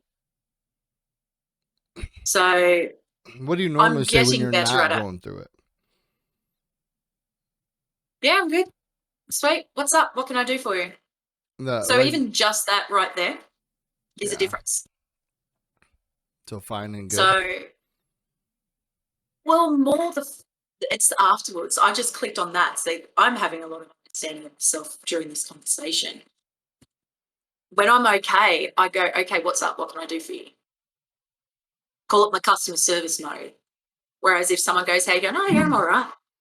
How are you?" It's a bit different. Okay. Because I'm not automatically going to help them. That's when I must be struggling. That raises a So- lot of questions, guys. I got one. So I remember seeing that TikTok and Yep. messaging you that night that I saw it or whatever, and I just went back and reread it, and like even the way you reply, like you still want to make people happy. Like you didn't want me to worry about you. And I know we had some messages like in between there and like, you know, some spanning, you know, here and there, a couple weeks and stuff. But like one thing I want to say, and I'm learning this myself, right? But like you everybody's got a past, right? Like they did stuff they regretted or they wish they didn't. That might be stuff you hone in on, right? That you feel like you don't deserve happiness or you don't deserve to be forgiven. But the amount I know of you, right? From tonight, from when we've gamed together, when you've dropped into our streams, your TikToks I've watched and stuff like that. Like, I'm not going to say for everyone, because some people are just shitty people, but like, everybody makes mistakes. Everybody fucks up. Everybody screws up. But like, you deserve happiness. You deserve to be happy. You deserve to be like accepting of yourself and like what you do. And I'm saying that as someone like still figuring that out from time to time on my own. But I go back and I reread our conversation and I'm like, she was still trying to protect me. She was still trying to make me not worry about her. And, you know, part of that's a shame on me for not digging deeper. And there's a line there, right? You don't want to go where places people aren't ready to go. And that's my whole thing, like we talked about before that we started the podcast, is some of those people just, they know they want to get there, but they're just not ready to. But at the same time, like, you deserve to be happy. You're a great person to this world, to like this podcast, to the community you're a part of, where you're from, the people you meet in gaming. And it's hard to hear sometimes. It's hard to hear that your value is far beyond what you think it is. So I just want you to know that. Like, you know, it's something that I don't think people tell people that matter enough. The people that are struggling with anxiety or depression or mental health or whatever. Like, you have to hear, and it's not a selfish thing. You have to hear that like you're a fucking bomb ass girl, right? And you do a shit ton of good stuff and you have a great fucking mentality. And it's okay to not, it's okay to like not have to protect everyone. Like, you deserve to be protected too, damn it. Like, you know what I mean? Like, you deserve that exact same thing that you give to everybody else that you put your heart out to. You deserve that exact same thing back. So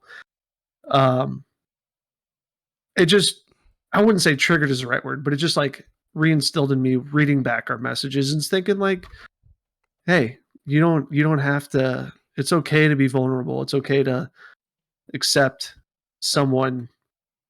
You don't have to protect me caring about you, kind of thing. And I kind of saw that, like rereading that. I didn't think about it before, but you know, it's okay to vent. It's okay to, you know, be what you need to be at that time. So Yeah, it's also good to look out for number one. It's okay. You know, you're going to die by yourself. You know, as much as you want to die hand in hand, you know, don't let go, Jack. You know, like. The door is big enough for both of them, by the way, but Yeah. we'll go on. 100%. Thank you. Right? Join us next week on the Titanic. Oh, yeah. The Titanic debate. Like my dating life Oh, get drowned. Oh, yeah. Was she a bitch? Yeah, well, she'll never let go. But when she did.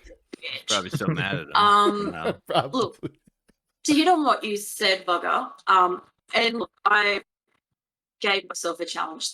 Doing this to me is awkward because I'm bearing my soul. It's good. And I posted on my Instagram that I'm getting ready to film a podcast. And my best friend, well, one of my best friends, because I refuse to say I have one best friend, Ash messaged me. She goes, I didn't even know about this. And I was like, yeah, I just didn't want the stigmatism or the stigma of people I know listening in case they judge me. But what you were saying about me trying to protect my friend. It's the whole looking in at you four guys. Yes, I'm female. That's probably one of the most obvious differences between all of us. But the other difference is I'm the one that's single. So having been single a lot of my adult life and being out of a bad relationship, so I've never had, let's be honest, my whole adult life, I've never had that supportive partner. So if I've had an issue, I've had to solve it. Something's broken, I have to try and work it out. If there's something that needs to be done, I have to do it. It's very hard to not do that, even though, I mean, I jokingly say it. I've only accepted I'm a hopeless romantic. I want my happy ending. I don't want Mr. Right. There is no Mr. Right. There's no Mrs. Right. There is someone right for you, but it's still going to be hard work. Yes. I want that partner that works together as a team. I've never really experienced that. So I'm not used to having someone go, hey, are you okay? I thought I had that beginning of this year. Now, it's something to make you laugh. Go on. That you had a stream on Twitch. Timbo actually messaged me on Snapchat to say, hey, we're all on. So that was the one I came and crashed for a few minutes. I don't know who actually went back and listened to that, but there was a second voice in the background. Oh yeah, that you were when I was talking down and dirty, knocking boots. Yeah, it was. I was. But nothing gets past it. I thought I met my, like, not my forever, but I met someone who I like to. He'd been through similar things like me with my ex, with his ex and all that. And he was the first relationship where I gave my 100%. I've learned, I know that I do this. I sense what's needed. Oh, they need the silly Carly. They need the fix-it Carly. They need the Carly who can solve the issue. They need the Carly who'll be there to give you a hug. I always felt like with certain people, I only gave them 25% of me because that's what they needed. So with this person, I gave my 100 and I was honest with him. And that shockingly affected me more than what happened with the previous breakup last year, because I had my 100%. I thought I'd found I found my safe place is what I thought. So I thought I got what I needed. And now I found after that, my walls have gone back up. So I'm back to going, no, I have to fix it myself. I have to solve this myself. So I'm even going, I don't want to date. I don't want to do that because it's always going to have to be me doing more for other people. And I'm like, that's hard in itself. Yeah. And It's very alone. it is. Yeah. But it's also what I've needed, because I've always felt like I'm only wearing a mask. And I think that's why my friends go, why do you game so much? And I'm like, because half the time me screaming at the game is me 100% pure, getting mad at myself, laughing that I've stuffed up again, I've died again, getting so excited that I shot someone and actually hit them. Yeah. That's 100% me. Yeah, you're being yourself. That's the best thing you could have said right there. You're being 100% yourself, even though you're butt masher. But They're butt masher. But because that's one thing I don't know if any of you guys or many of you guys realized, but like I was in a lot of the same boat, Cass. Like I was by myself. We talked about this the other night. Alone, yeah. Alone. A lot of my buddies had kids, married, or they were in long-term relationships. Like a lot of them, right? So yeah, I had to learn to be okay with being me, like, and I had to accept that my buddies couldn't come out with me all the time, and I had to accept that I had to go down my own road and just figure things out by myself. But honestly, it was one of the best things that could have happened because I was comfortable with me. I was comfortable with, life. Well, to a point, you still have your struggles, your battles, but like I was okay being uncomfortable. You have to get to that point to be okay with whatever life throws at you, because otherwise it's going to knock you around, because life's fucking tough. And if you can't figure out a way how to fight back, how to hit life back and be okay, then, it's going to knock you down and it's going to keep you there. Especially if you don't have anyone to lean on, like a significant other, and you're like, oh, well, all these questions, am I good enough? Or, am I ever going to be the one, find the right one? I had to just accept, like, okay, well, might just be Uncle Brad. That might just be me. I had to get to that point where I was like, you know what? It's fine. If I'm Uncle Brad, I'm going to love the shit out of my nieces and nephews. I'm going to be okay with everything. And, when you hit that point, you're just like, it is what it is. And at that point, even though you have like family members and parents or whoever, like talking to you saying, well, you'll find her one day, I had to just shake it out, like, nah, it's fine. I don't care either way. It don't matter. I'll be okay. If I don't find my perfect forever man, I'm okay with that. Yeah. And that's okay. That was an anxious thing for me at the end, like during that relationship. I never thought about having kids until I was in that 2-year relationship, and he used it as a weapon. Subconsciously, I don't think he did it intentionally, but I finally got a chance of having a hope to be a mother. Now, I've subconsciously trained myself, I'm going to be honest with that, to say, you know what, it's okay if I'm not a mum, and if it happens, it happens. If it doesn't, it doesn't. I work in health, so I do kind of go down the realist path of, I know I'm getting older. The chances of it happening will be less and less. And it's hard because a lot of people are taught to go, that's what your main goal should be as a woman, is to be a mum. Yeah, that's just society, And though. that is society. So for me, it took a while to go, you know what? As much as it would be great, it's okay if I'm not. I'm not going to define my life on that one thing.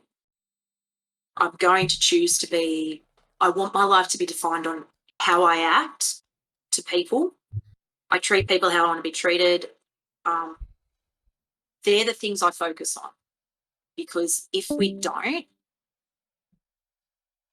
like, my stories are going to pass down generations, because I am blessed. I have friends with kids who do call me Auntie Carly, and they message me if they're struggling, and they know they have a safe network with me.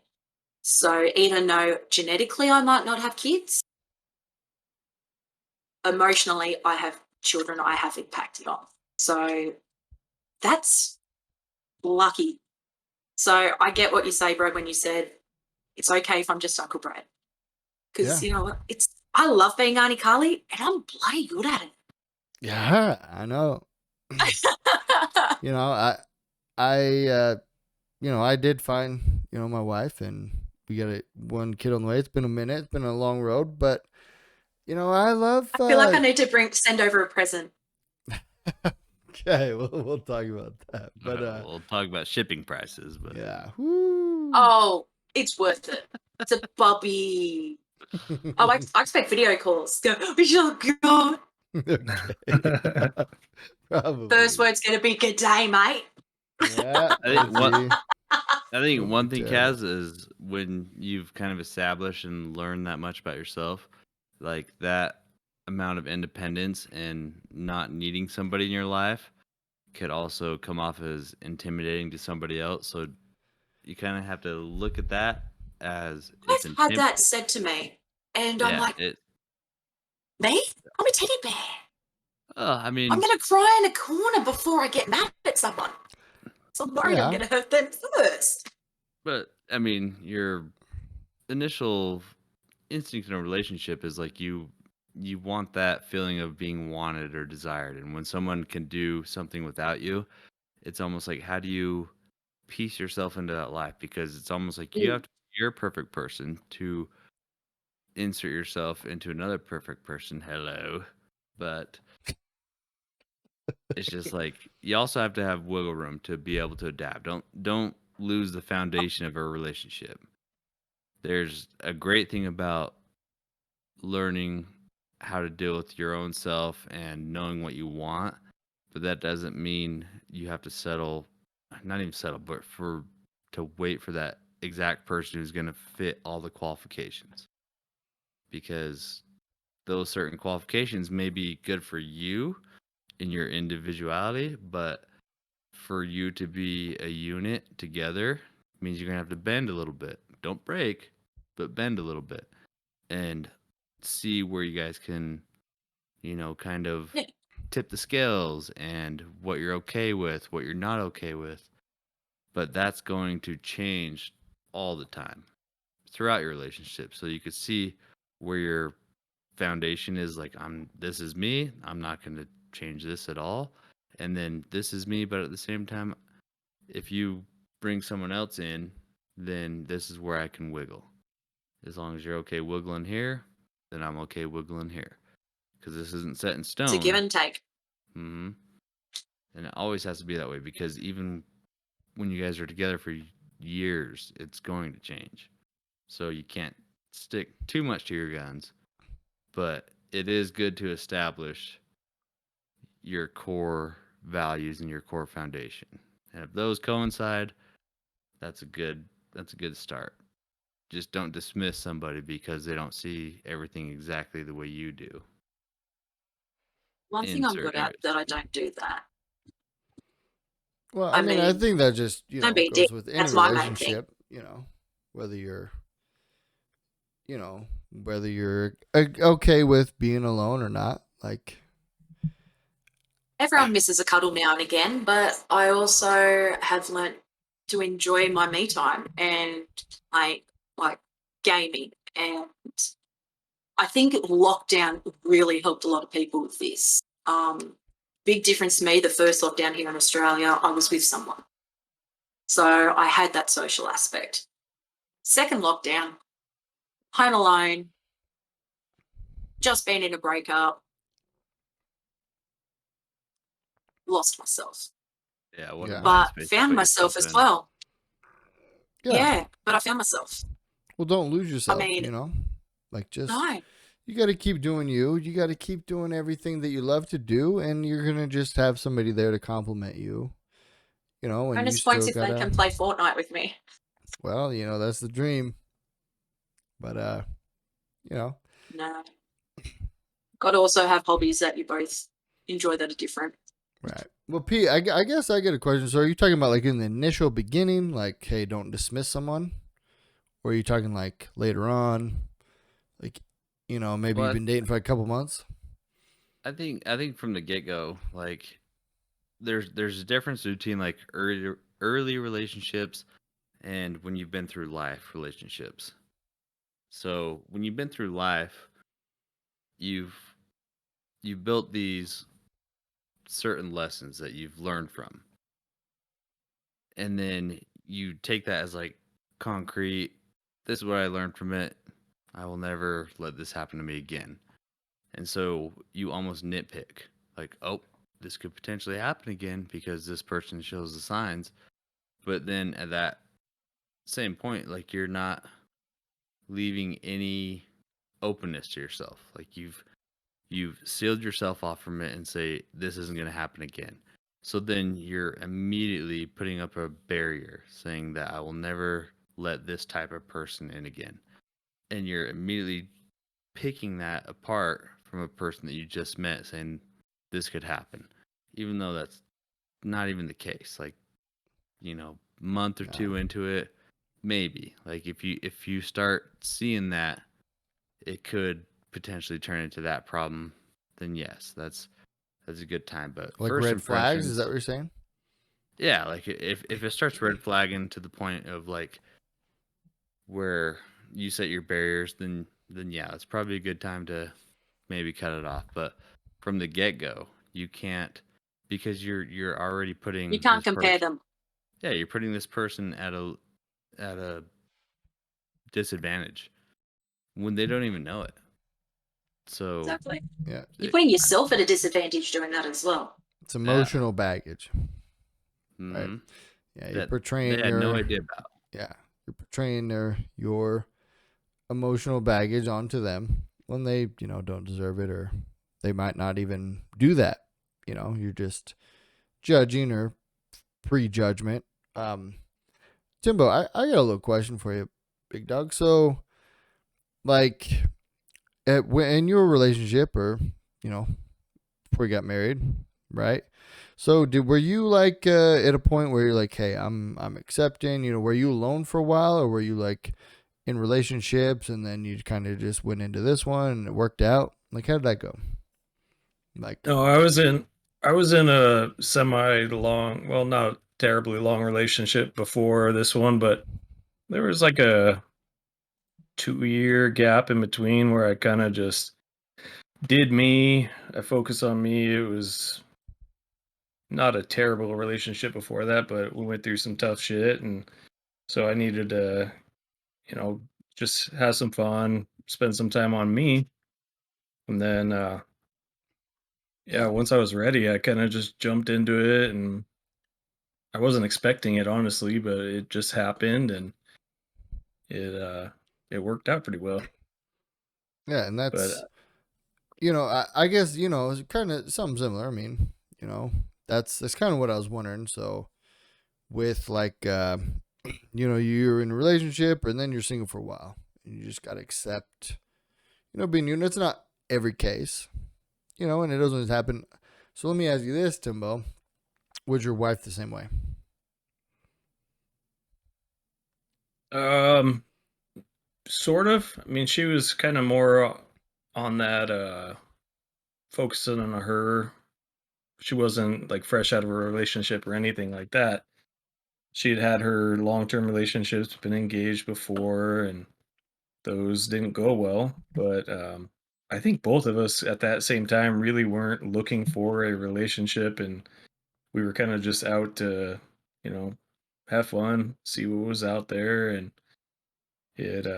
fate brought us Peace. together. Yeah. But Right. yeah, I think it was just really good timing on both of our parts that we found each other when we did, because we've said it to each other many times that if we had met, even 2 years prior, 3 years prior, we probably wouldn't be together still. We'd be together now because we didn't have that time to focus on ourselves and really figure out who we were and what we needed from a really solid relationship. Right. And so I've had the almost exact conversation with my wife.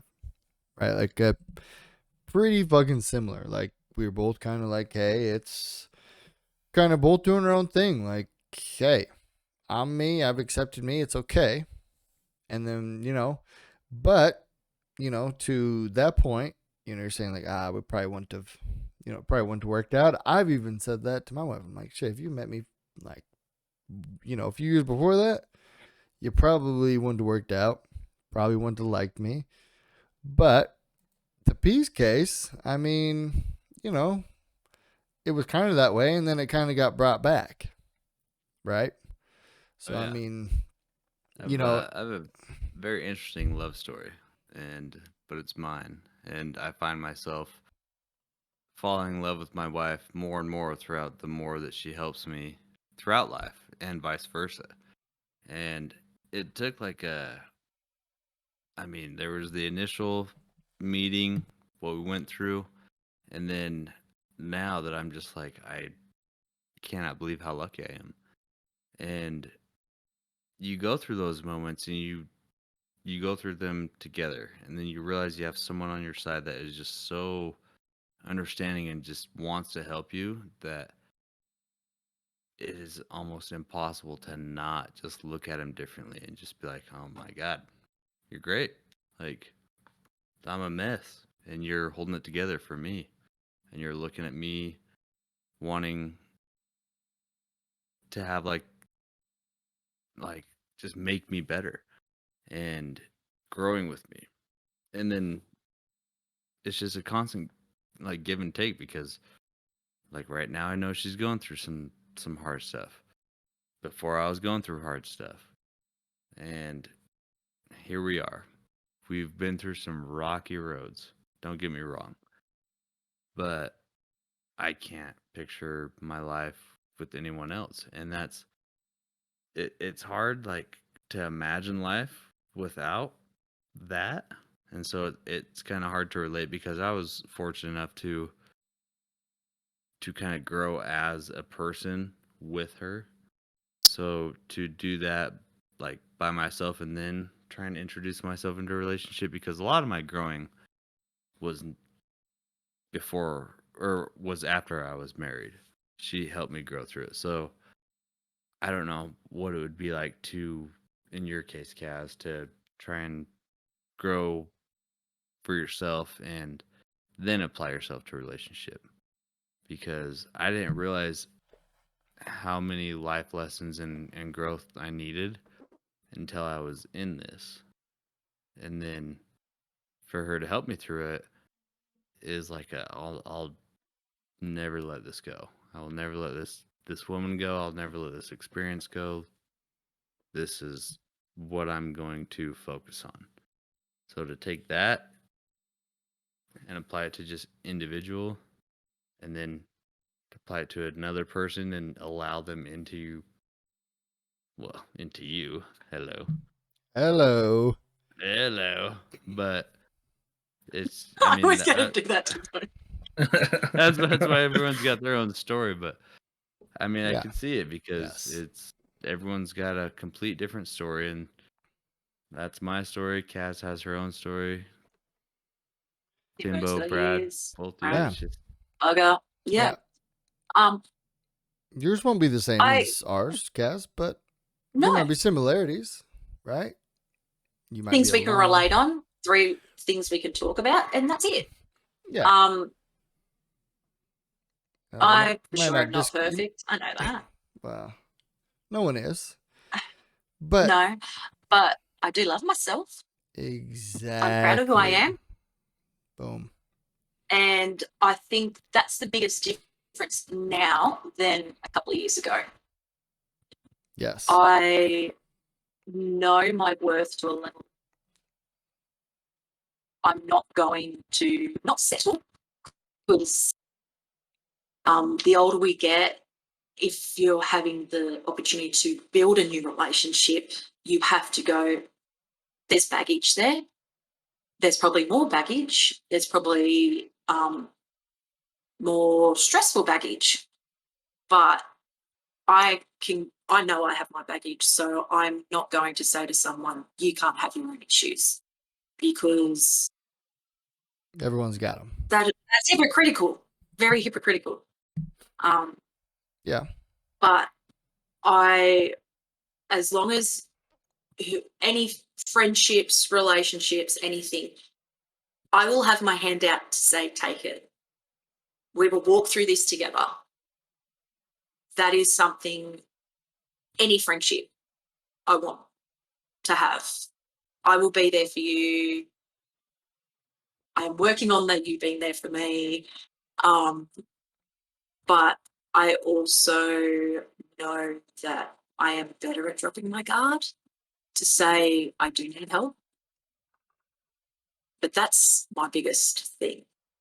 That is my biggest flaw. But the fact I now acknowledge that. But that's not something you can go with Mr. Tinder and go, hey, newsflash, good luck, find a mallet and knock these walls down, because I'm not going to ask for help. Jesus. I'll be there to help you 24/7, but it will take me a while, a long time to say, hey, Well, maybe, but if they're going to stick around, then you'll figure it out. I'll put I mean, a we can't. I'll put a caption on.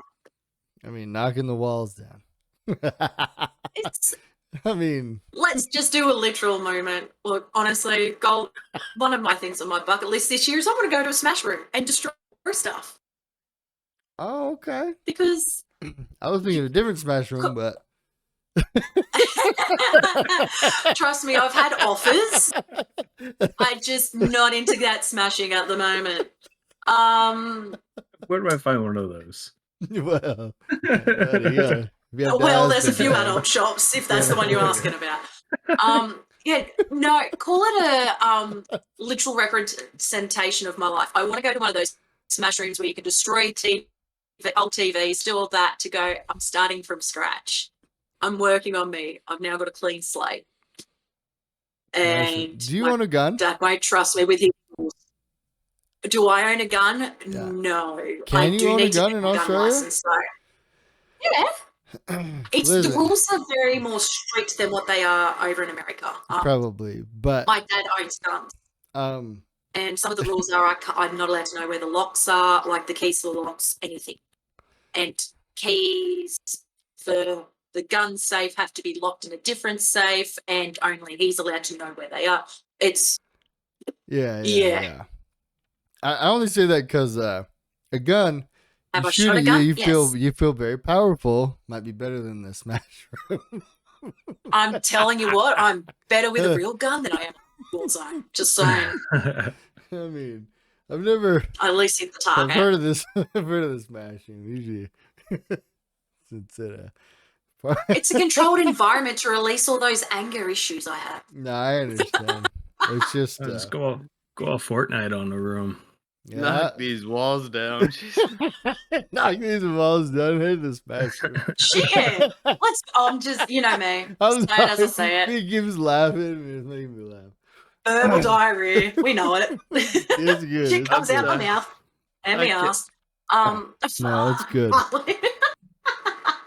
No, that's good. And man. yes, just to touch on great. a couple of things you're saying, like, be okay with you, and that's awesome that you have the beautiful mindset right now. It's great. You're gonna need it. Thank you. It's only taken 38 years. That, right? Well, better late than never, and just keep that mindset right all the way through. Just always love yourself and always be okay with you. Accept all your flaws, and then the right person will accept those flaws too. Yeah. Right? And even with anxiety, if they don't. Well, then they're probably not the right one. But that doesn't matter. Then you just say, hey, move on to the next one. Next Smash room. But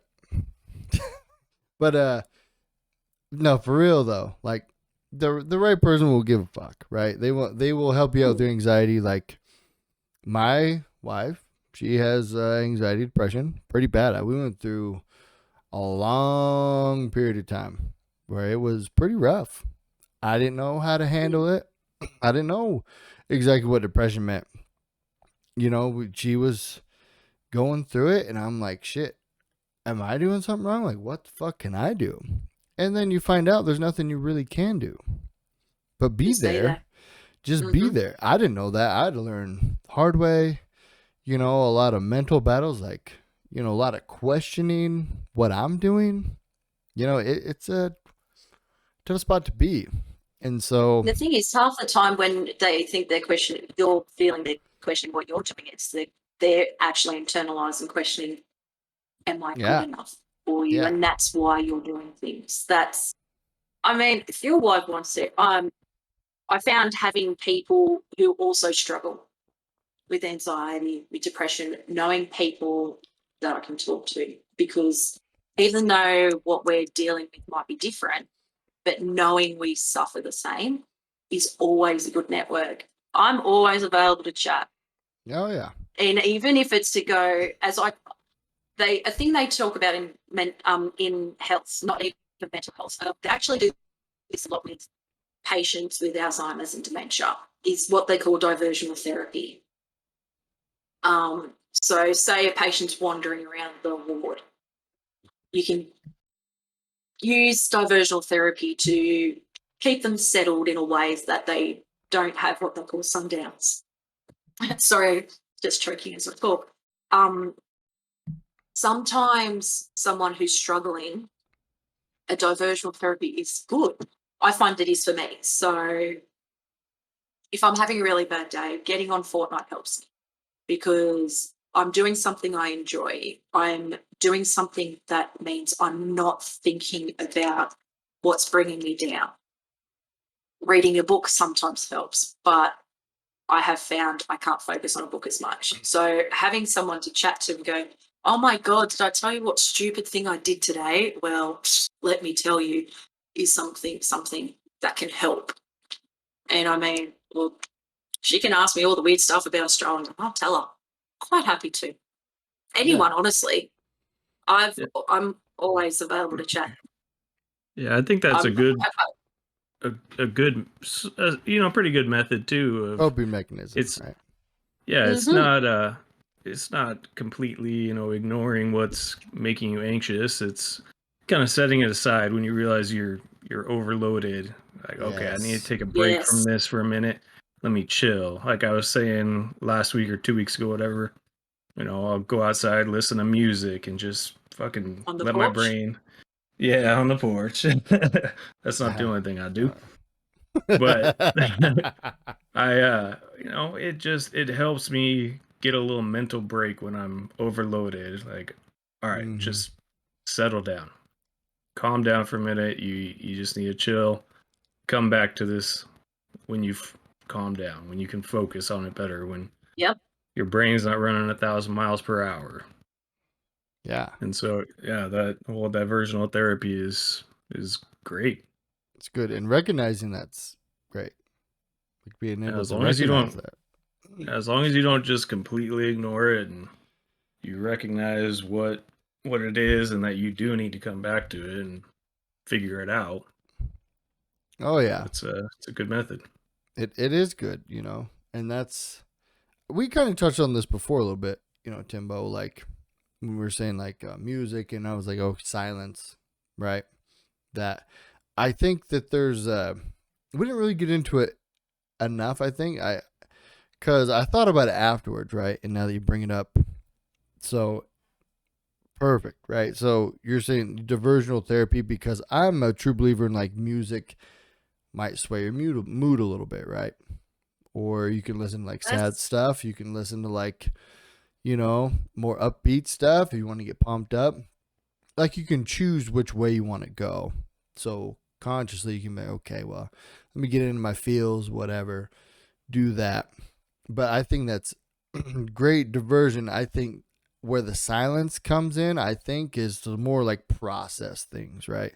And I know you can process a little bit, but like you can sway a little bit like, okay, well, let me chill out, let me divert it a little bit, bring yourself to where you want to be, where you're not like high strung or stressed out. You can move yourself. So I think it's a great thing. I do it myself. I'll be mowing the lawn or, just go down and listen to tunes or take a quick drive.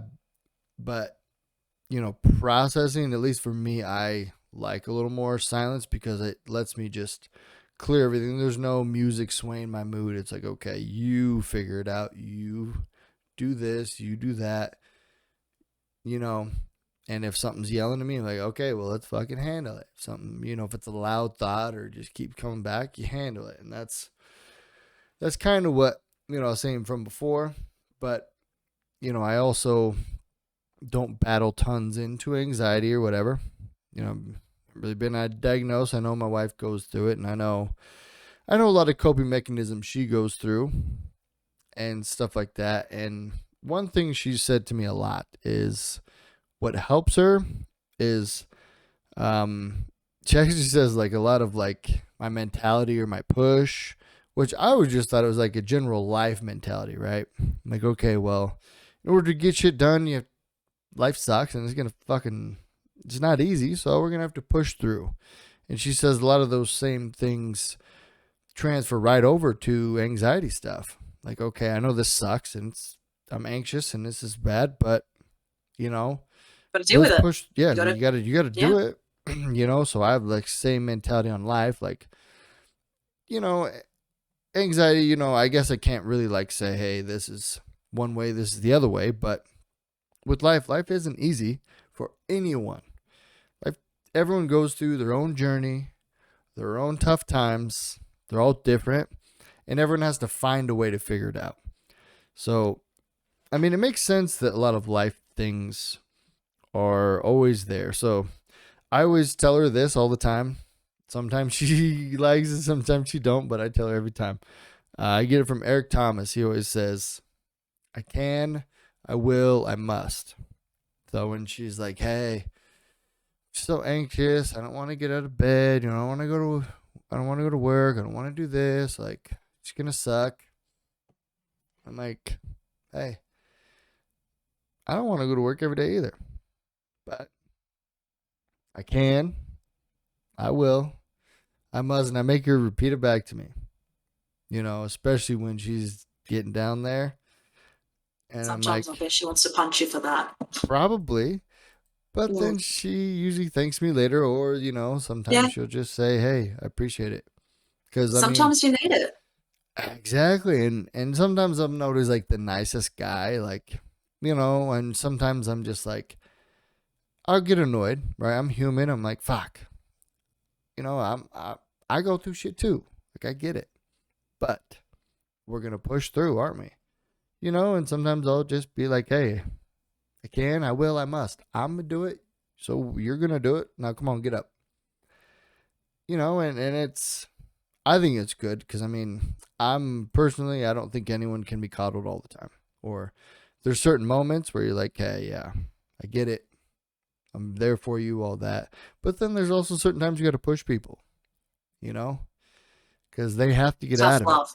it. Yeah, they But it's have to needed. get out of it. It is needed. They have to get out of it.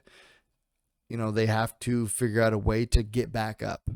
And if it's me pushing them, or anyone for that fact, if it's me pushing or anyone else pushing you, like, you know, get up.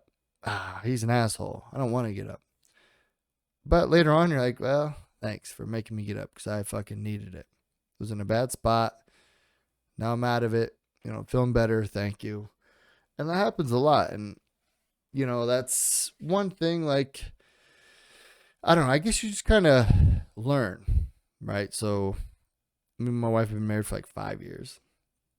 And she's had anxiety the entire time. I've had to learn in depression. We've gone through, like, you know, the low times, you know, the good times, the figuring out what medicine to be on, you know, and those are highs and lows, and talking through problems and figuring things out. And sometimes suck, sometimes aren't good, but, you know, you push through and you make shit happen. You make it work. And, you know, it's not always about me, not always about her, but you just go because, you know, again, you know, life stuff. It's not easy. Like, if she didn't have anxiety, right? As like, say you didn't have anxiety or none of that. Like, it doesn't necessarily mean your relationship's going to be any easier. You just might have different problems. Life wouldn't be easier. It's Nah. I'd just be facing situations differently. Yeah, and you'd have different problems. And I think that's what Exactly. people have to realize, right? Not taking anything away from anxiety or depression, because I know it's not a fun thing. I've seen it firsthand. I've seen how it affects, and I've seen some real shit, right? So, not taking anything away, but, you know, I think, you know, it'll be good to, I don't know. I think it's good just to see the world for what it is, right? Like, if you don't have anxiety, you're going to have other problems, you know? And so when you're like, okay, you have anxiety, yes, I understand. It's good to see that. But if you have anxiety, maybe you can't, I don't think it's beneficial to look at everyone else like, okay, well, you don't have anxiety, you don't understand. Because that doesn't help. It won't help you. You know? Won't help them either. No, doesn't help anyone. You know, I just think being aware of how it is, how the world works, how anxiety is and how not anxiety is. You know, you still have to deal with shit. there's still problems. Like, you know, like, okay, maybe I don't have anxiety, but that means maybe I might have to be the rock sometimes and carry the load of people with anxiety, you know? And that might be what it is, but, you know, that's fine. But there's always just different problems, right? It is. I think what you said about being aware. I think also something to add to that is being open. Yeah. I think this is why I'm very about perspective and walk a mile in someone else's shoes, having understanding of that. Being open to listening in life in general will help so much, because it means you may not be dealing with the situation they're handling, going through, but you're open to support, open to listen, open to understand. And I think that's something that a lot of people need to do, but a lot of people don't. It's they have their blinders on or their rose-coloured glasses, and it's their opinion, their perspective on a situation is the way to be. I always say to them, go, what do you know about the topic or the situation? Have you educated yourself? Do you know? Have you experienced it or know someone who has experienced it? So I think I've always just tried to, I think with myself is I'm open to learning. And my life, my story, I'm on chapter 38 of God knows how many chapters of my life. Every year is a new chapter. Yep. So it's just chapter 37, 38, and coming up soon 39 are just ones of major growth and understanding. And it's not a romance novel. It's just a story. Yeah. It's your story. I'm just having fun with it. Exactly. And as I said it earlier, where I spent most of my 20s living someone else's life, being an extra in their life. I think learning more about myself and accepting that I have these struggles has helped me go, it's okay. You're still you.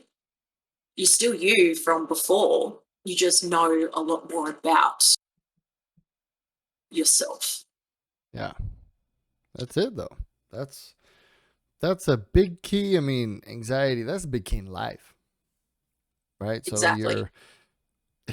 you got to be open, right? You don't know everything. I don't know everything, you know. I might say things that I think I know and I've been through, but it doesn't mean it's true for everyone, and I know that.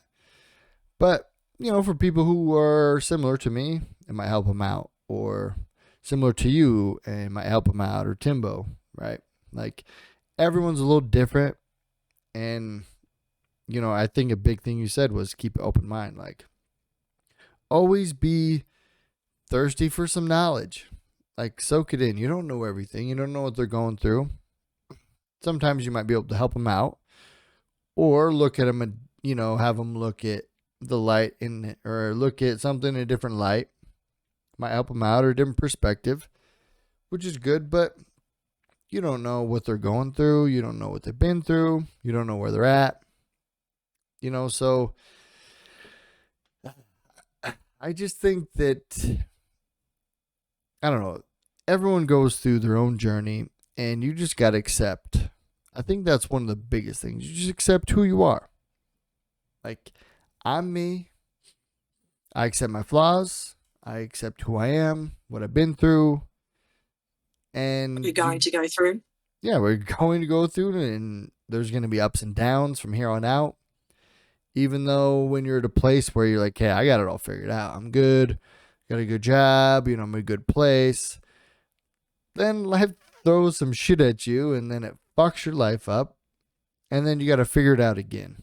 So, I mean, saying that it gets easier, I think, is perspective. I honestly, from my life, everything I've been through, you know, highs and lows, I think it's a constant wave of stuff, Like it doesn't necessarily get easier, like, okay, well, it's more of like what you're worried about at the time, right? Or what you're focusing on. If you're focusing on like, hey, I don't have a significant other, right? Like there's going to be difficulties in that. And then if you're like, okay, well, I'm focused on like, oh, my career and difficulties that'll come up in that. But then when you have a significant other or you have a good career, there's other shit that pops up, other trials, other tribulations that pop up in life. So it doesn't necessarily get easier. You just constantly have to work and work hard. And that's why I have the mentality that I do these days is it's a relentless mentality. Like I won't be stopped no matter what I do. Shit's going to come my way and I'm going to figure it out. Like if shit goes real bad for me, then I'm going to figure it out. I've made it this far through all the ups and downs and all the shit times. I'm still here. Nothing stopped me yet. And this sure as hell ain't going to stop me. And so that's why keeping the hard times in your mind helps. But just keeping like in the mindset, like, okay, well, life, is that all you got? Like, let's go. I'm going to be Run at here. me. Yeah, bring it, like bring it on. I'm going to run through every wall, every obstacle. I'm going to bust through the other side and I won't be stopped no matter what.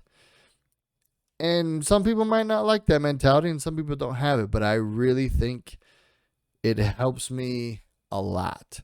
And it might not be as passionate. It might be a subtle one, but I really think like that mentality to a degree will help you so much in life because it makes you not think of like all the shit in front of you and like, oh, how am I going to handle this? It's like, no, I'm going to be fine. How am I going to get around it? How am I going to bust through it? How am I going to get to this where I want to go? It's more of like action like versus like reactive, right? You're actively, hey, I'm headed this way. This came up. Okay, well, let's figure this out. We're still going this direction. We're still going to make it happen rather than like, oh, fuck. Well, our water got shut off or, the power went out or this happened or my car broke down. How am I going to make it? No. You'll figure all that shit out. You always do. Don't even sweat that shit. Yeah. You have to make a plan to make that shit happen. Yeah, if your car breaks down, guess what? Okay. What mechanic am I going to call? How am I going to get it fixed? Not like, oh, fuck, life sucks. My car broke down. I don't have any money for gas. No, you figure it out. Because guess what? This ain't the only obstacle coming your way in life. It's not. And it doesn't get easier. And, it is what it is. But that's why, that you keep the hard times. But the hard times and all the stupid shit make the great thing so much greater. Right? That's, if you didn't have any bad in your life, then the good wouldn't be any good. It would just be normal. Like if everything good happened in your life, it'd just be fucking normal all the time. So, just realize that if the bad shit happens, then the good's that much sweeter. Like if you go through that much struggle, when you reach the top of your goal, it's going to make it just so much better. And I think, that applies for life. That applies for anxiety, depression, mental health. Like I know that there's other variables that are involved, don't get me wrong, but just that like push and that drive, and that's why I try to preach it and try to push other people around me just to keep pushing and keep going, because what else are you gonna do? That's it. Yeah, and there's always help out there too. You you can't get stuck on a problem. I mean, like you were saying, you get something bad comes up, something little like a car breaks down or you're having computer troubles or anything. Like we've got so many avenues for help, whether it's mental health providers or even just someone that's been through it, support groups, for Google anything, anything that helps you, figure out what it is that you need to do to get through it or to solve the problem. Or It's to all out even, there for you. yeah, like Google, like you're saying, even search for a place to get help, the help you want, or any questions you got, or Yeah. just look it up, Yeah. like it's. There's a fine line on that one as well. And this is from me working in health again. We jokingly say Dr. Google because there are so many things, and I probably could self-diagnose myself with so much, especially the good old TikTok for you page. I jokingly say it's my new mental health diagnosis. Yes. But I also go, okay, I'll go on Google, but pay attention to the websites you go to. I don't know what they are like in America and all that, but a lot of our, call them verified or official help websites end in like .org. So because they're an organisation. So definitely look online, get your research. You might find a study. Any study you read will give you the answer you want if you look for a particular study. Yes. But the answer you don't want, there might be, have done numerous studies for the same thing. Yep. You can always find online what you're looking for, what answer you want, by ignoring 50 answers that tell you what you don't want to hear. So Yep. you have to be definitely careful with that one as well. Yeah. Pay attention. And I mean, I'd love to say what I do for me would help everyone, but it doesn't. No. Not you. That's a walk in life for yourself. And hope, I mean, coming on here, I hope someone listens and goes, oh, I can relate to that. But what happens with B, Timbo, P, Bugga might be different, but they can start the ball rolling on their self-discovery. Exactly. And I mean, I'll talk to anyone, and especially anyone in Australia that's listened to this and does want to ask questions. I will do my best for whatever state you're in to point you in the right direction of people you can talk to, or to get information that will help you, because that is one thing with options and that in life these days. There is so much available because of the technology we have. Yes. Yeah. That it can be an overload. Yeah, It you can almost have be to decipher much. through what's real, what's not, and what's real, what's not. I could read something and go, these are symptoms, I'm happy. One website might say I have anxiety, and the next website might say that I have cancer on the brain. yeah, It's yeah, professionals. yes, And that's hard. I think that's something I fought myself with, because I work in health and I have the clinical mindset. I was like, I didn't accept I had these issues because I didn't think they were what fit the norm of those situations. And I had to do a bit of online research by going to organisations that focus on these things and that. And that's when I went, no, I've got an idea, but I need to get the proper professional help as well. yeah. I mean that's key. I mean that's huge for. I don't know. I'm not a huge fan of Google. I use other search engines, and I search a lot of different websites if I'm going to look into something to get kind of the feedback, and then I kind of use a happy medium to kind of figure some shit out, right? Or listening to like podcasts or video and stuff like that, just to hear people's perspective on what they've been through, and if it's something you can relate to, then I'll pay attention. If it's nothing, I don't discredit what they've said, But it's not No. something, I'm kind of like, well, I've been through something different. And so I just kind of like, okay, well, maybe I'll look onto a different person. Or that's why I like how we have a lot of different views here, right? Like my viewpoint might be different.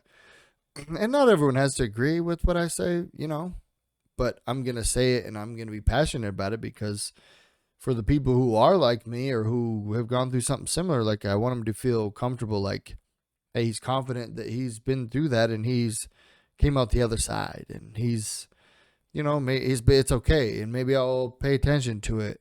Maybe I have to, it's not, you don't have to live by every word that I ever say, but a lot of things I say, I try to look at different perspectives, and I've been through a lot of different shit.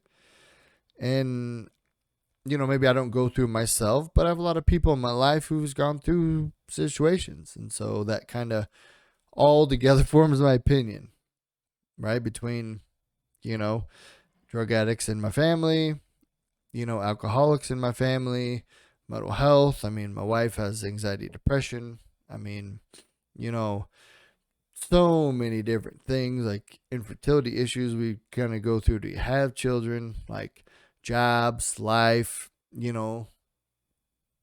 divorced parents, just different types of things, moving around a bunch as a kid. Like I've been through a lot of different things in life, so I've kind of, seen a lot of different shit. So, for everyone out there listening or whoever, like just kind of I think that's what helps me out the most is just kind of take different things from different places, like something that you say, Kaz, or you say, Timbo, and just put it in and just be like, okay, well, these are kind of what they're saying. Here's my kind of thought. Okay, well, let me see about this. And then just kind of go on your own road because no one's going to live it exactly how you did. You're never going to find the perfect answer. You're going to have to figure it out yourself, and that's called life, like That's life. there's different coping mechanisms and things and stuff like that. And I don't know. I don't deal with anxiety like super hardcore, like panic attacks and stuff. But so I guess I don't know perfect coping mechanisms and stuff. But I see my wife and I see what she does, and she tells me things that work and what they, what I don't know, kind of what goes on. So I guess, guys, let me ask you this. So, and Tim, I haven't even asked you actually. Do you go through any anxiety, depression? Have you anything like that? My anxiety is more like social anxiety. Um, Okay. it's definitely not like super severe. I can kind of deal with it and work through it, kind of come up with ways, but I do still find myself like kind of standing back, getting not going out into certain situations where I feel like, oh, I don't think I'm going to feel comfortable in that situation. So Okay. I'm going to kind of bow out of that. But Have you I've had any been things that like help with that? Any things like that you do to, if you ever get in those, to help out? nothing that I can really think of off the top of my head. I mean, I just kind of try to put myself out there more and not give a fuck what people think, and That's the it best seems way. yeah, it seems to work out. I mean, like I use, smart ass sarcasm is a good Yep. way to Yeah. good way to fit myself into. Self-depreciation, is that the word? Or deprecation? Yeah, Sarcasm, all that sometimes stuff, yeah. a little bit. Yeah, I feel like once I get into a situation where if I'm with new people, if I can get them to laugh and you know realize I'm not just that weird quiet guy, that I'm a whole lot more comfortable. Oh yeah. Yeah. I thought the best thing was when you told your poop story. I thought it was the best because not only was it great, but like I felt like you were opening up. You know, kind of coming in your own. And so, Tim, correct me if I'm wrong, right? So I've heard, I don't have tons of social anxiety, I guess. Not that I've noticed. But so what I've heard is that you focus on actually this might even be my just opinion, right? So if you focus on just yourself, right? Go over whatever you want. So if you're like, hey, they're thinking about me, you know, they're judging me. They're, you know, you're worried about what they're going to think about you or what you're going to say or how you're going to look. All those are selfish things, right? It's all about you. Hey, how they think about me, how they think I'm going to look. All of it's a me or I, right? So, I mean, I don't go through that. But one of the things that I do is like, I try not to give a fuck because I'm like, you know, if they're going to judge me, then fuck them, for one. But two, they're probably just hiding the shit that they've been through, trying to hide it better than me. You know, they have their own fucking problems, so they don't have any room to judge. Right? Those are a couple thoughts that go through my mind. But one big thing that I do is like, I don't always focus on like me. Like, I'm like, okay, well, you know, oh, I know so-and-so. I'm going to tell them this funny joke. I'm going to try to make them laugh. Right? I'm going to try to help them out, or, you know, I'm going to try to do this. So I really think that's one real way to get rid of, like, I don't know, maybe not get rid of social anxiety, but like, I guess help out. And maybe, because if it's not about you and it's about someone else, then you're not focused on yourself. And then it doesn't even fucking matter at that point. Because you're like, you know, hey, Timbo's over there. You haven't seen Timbo in a minute. I'm going to go tell him this joke that I thought was funny. Or this story. I'm going to try to make him laugh. You know, when it's not about you, when it's about them, you're trying to do something else, then you don't have time, or your brain's not even focused on yourself. So you don't have time to worry about, oh, well, this person, you know, they make more money than me. They're dressed better than me. You know, I got fucking shorts on and everyone wears pants. Like, none of that really matters. You know, and so if you're like, hey, well, I'm going to focus on them, then you don't even think about it. I mean, that's my conclusion on social anxiety. And I know there's probably, I mean, there's probably a lot more that goes into it that I don't know, but, you know, I mean, I think it's a good start. Thoughts? I think for me, I'm not so focused on what people are going to think of me. It's more, you know, when I'm going into a situation, you know, meeting new people, how am I gonna relate to these people? What are we gonna have in common? And that kind of starts to get me a little anxious because, you know, But that's still I'm going into it. though. Yeah, for sure. But Right. you know, I'm not too focused on like, oh, what are they gonna think of what I do or what I say? It's more like, how are we gonna relate? How is this? How can I relate to this person and not be a bore or not seem you know, disinterested in what they do because I don't know anything about it. But Okay. that's I hear you on that, right? So, I don't know. To me, breaking it down to like the lowest form, right? That's still an I, right? Like, I'm worried that we might not have anything in common and they might think something about me, right? It's still okay, well, what are we going to talk about? And it usually goes along the lines of, okay, well, what are we going to talk about? Because if we don't have anything to talk about, it'll be awkward and I might look weird, or I might, right? You see what I'm saying? Yeah, and definitely. I mean, once I get into those situations, though, it's always like we were talking about earlier. You know, those random moments are some of the best times where once I get over that hump, Yep. once I'm in that situation, I'm just like, oh fuck, this is easy. What was I so stressed about? Exactly. But it's just that build up coming up to it where I just like almost get sick to my stomach where I'm like, oh fuck, I gotta go talk to people and be social, but when I'm in it, it comes natural, and Yeah.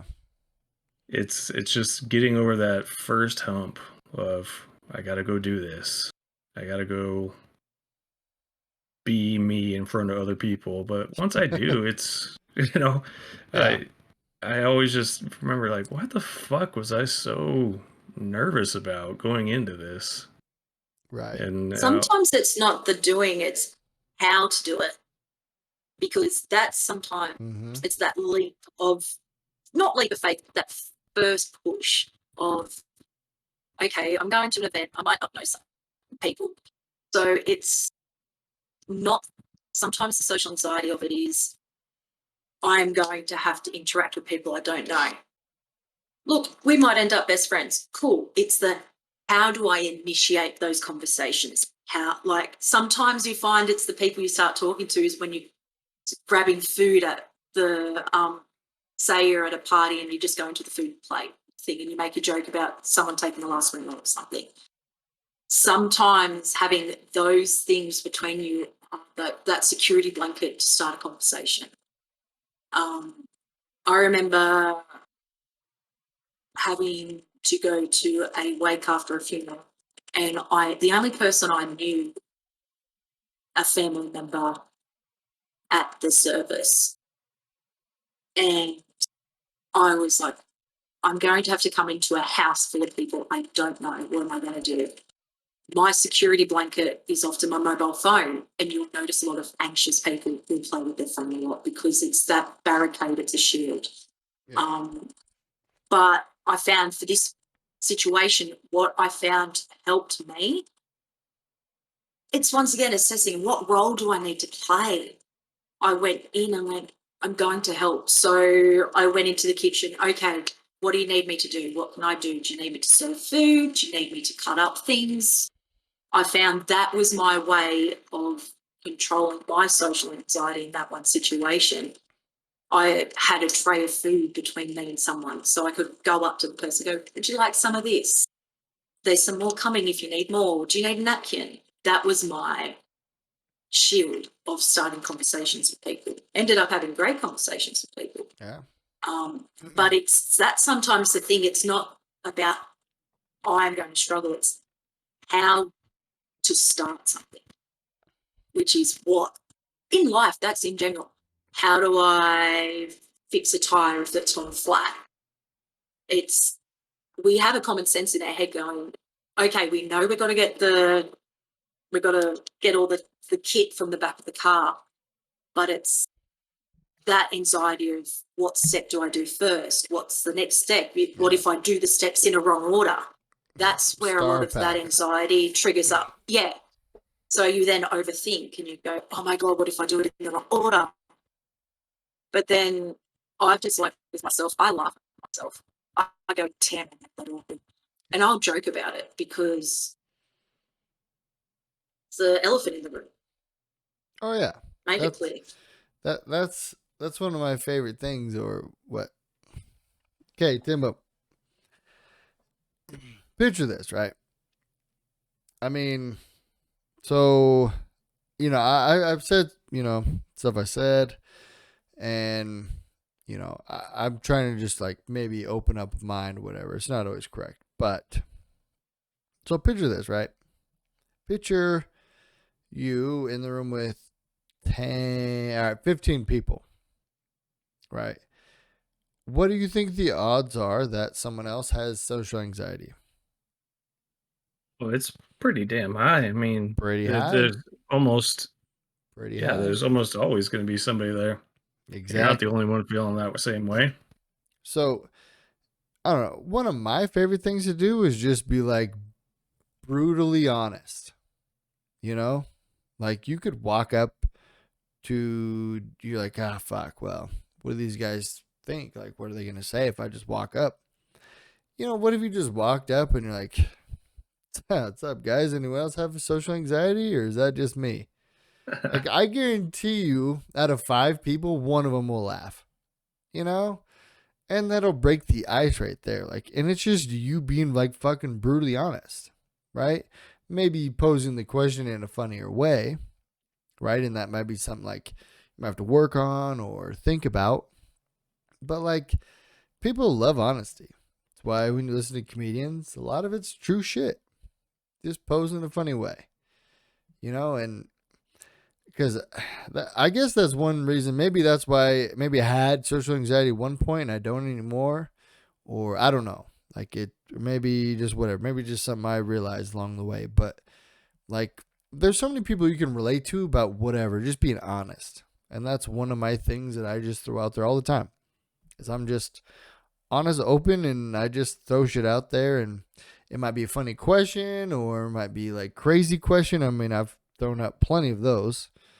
But it's just because my brain's curious about some shit. And I'm like, all right, well, what are the odds that someone else might have the same question or think it's funny? And I'll throw it out there. And if, falls on deaf ears, oh well. You have one awkward moment. But the odds of that happening, probably not much. And if you can laugh at yourself, not a big deal. And not saying it's perfect and work every time, but it might ease a little bit of the tension of like, what am I going to say to these guys? I don't know. Why am I nervous? Well, these guys are dressed nicer than me. I'm wearing shorts. They're in pants. Go up and be like, hey, what's up, guys? I don't know why I'm wearing shorts. I must have missed the memo. Just something stupid, simple, whatever. Like, I don't know. I think that probably would help. I mean, that's just stuff that I do, just whatever. Maybe not naturally, but just some random shit. Yeah, that's good advice. I think it definitely helps when you're not so standoffish, when you do have social anxiety, when you do go up and just say something, even if it is something stupid. Because Yeah.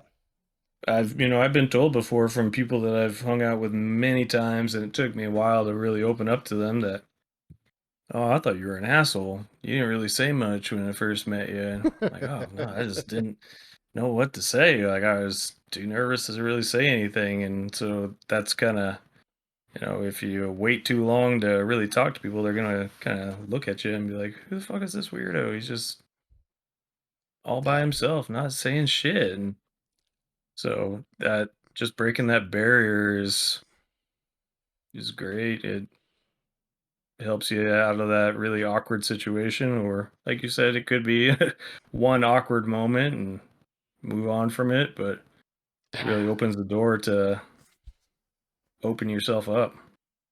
Yeah, it could be anything, right? Just ask yourself anything that's going on. Okay, why are you nervous to go over? Well, I don't know what to say. You can go say that. Hey guys, I don't know what to say. I'm Timbo. I'm Brad. How about them Seahawks? Like whatever the fuck. It doesn't matter. And, if they don't like them, then yeah, too bad. But odds are that it's going to be okay. And somebody, will respond. You might not make a new best friend, but odds are that it'll be way less awkward. Yeah, I mean, me personally, like if I'm out somewhere and I'm with friends and there's somebody there and they're just, they come up and they do say something awkward, I fucking love that.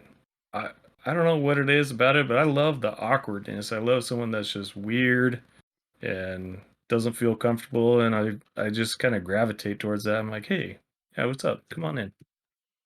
Oh, yeah. You're awkward. I'm awkward. Let's be awkward together. Yeah, exactly.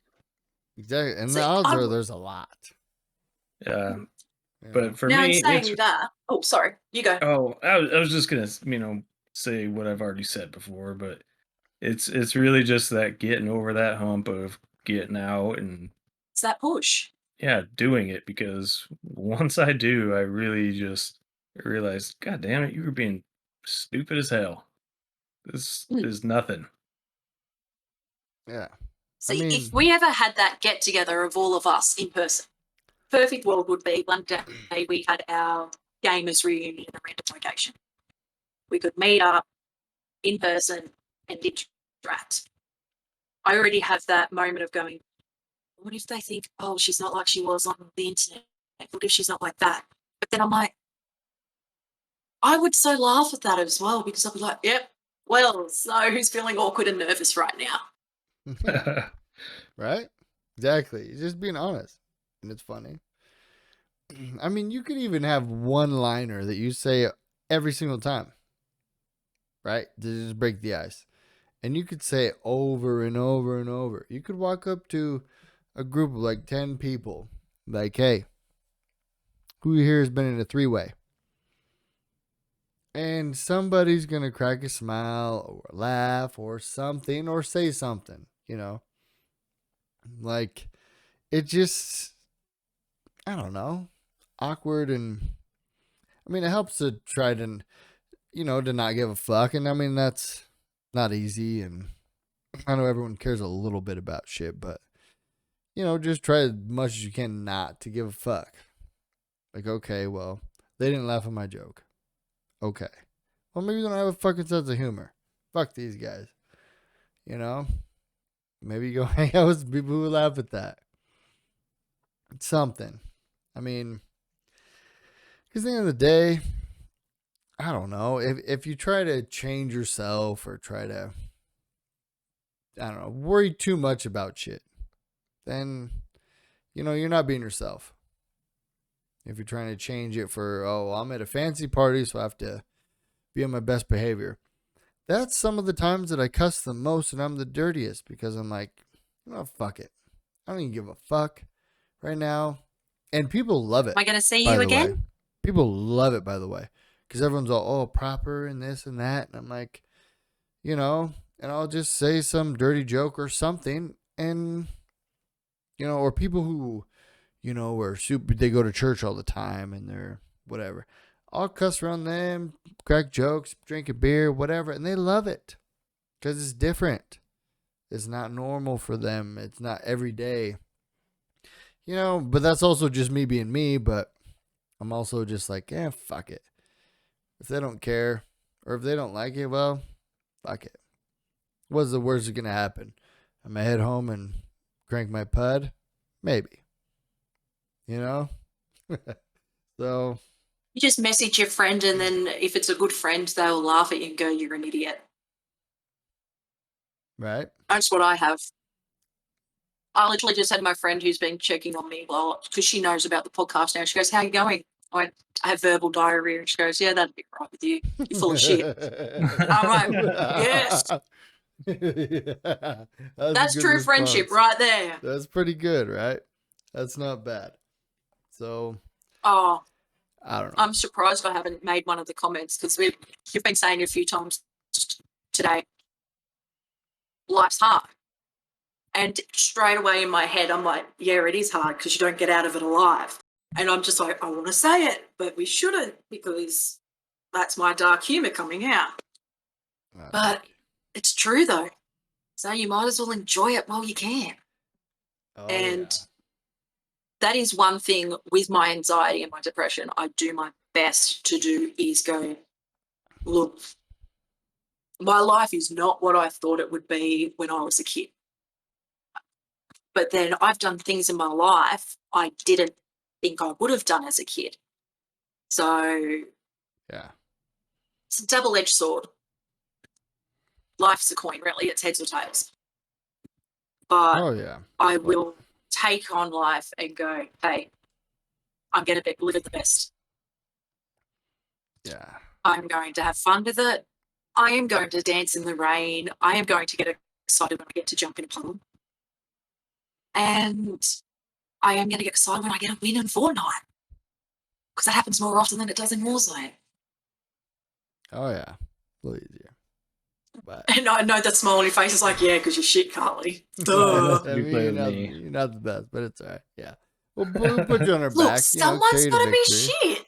It's someone's got to make everyone else look good. Right? Not everyone can be the best. True. No. 100%.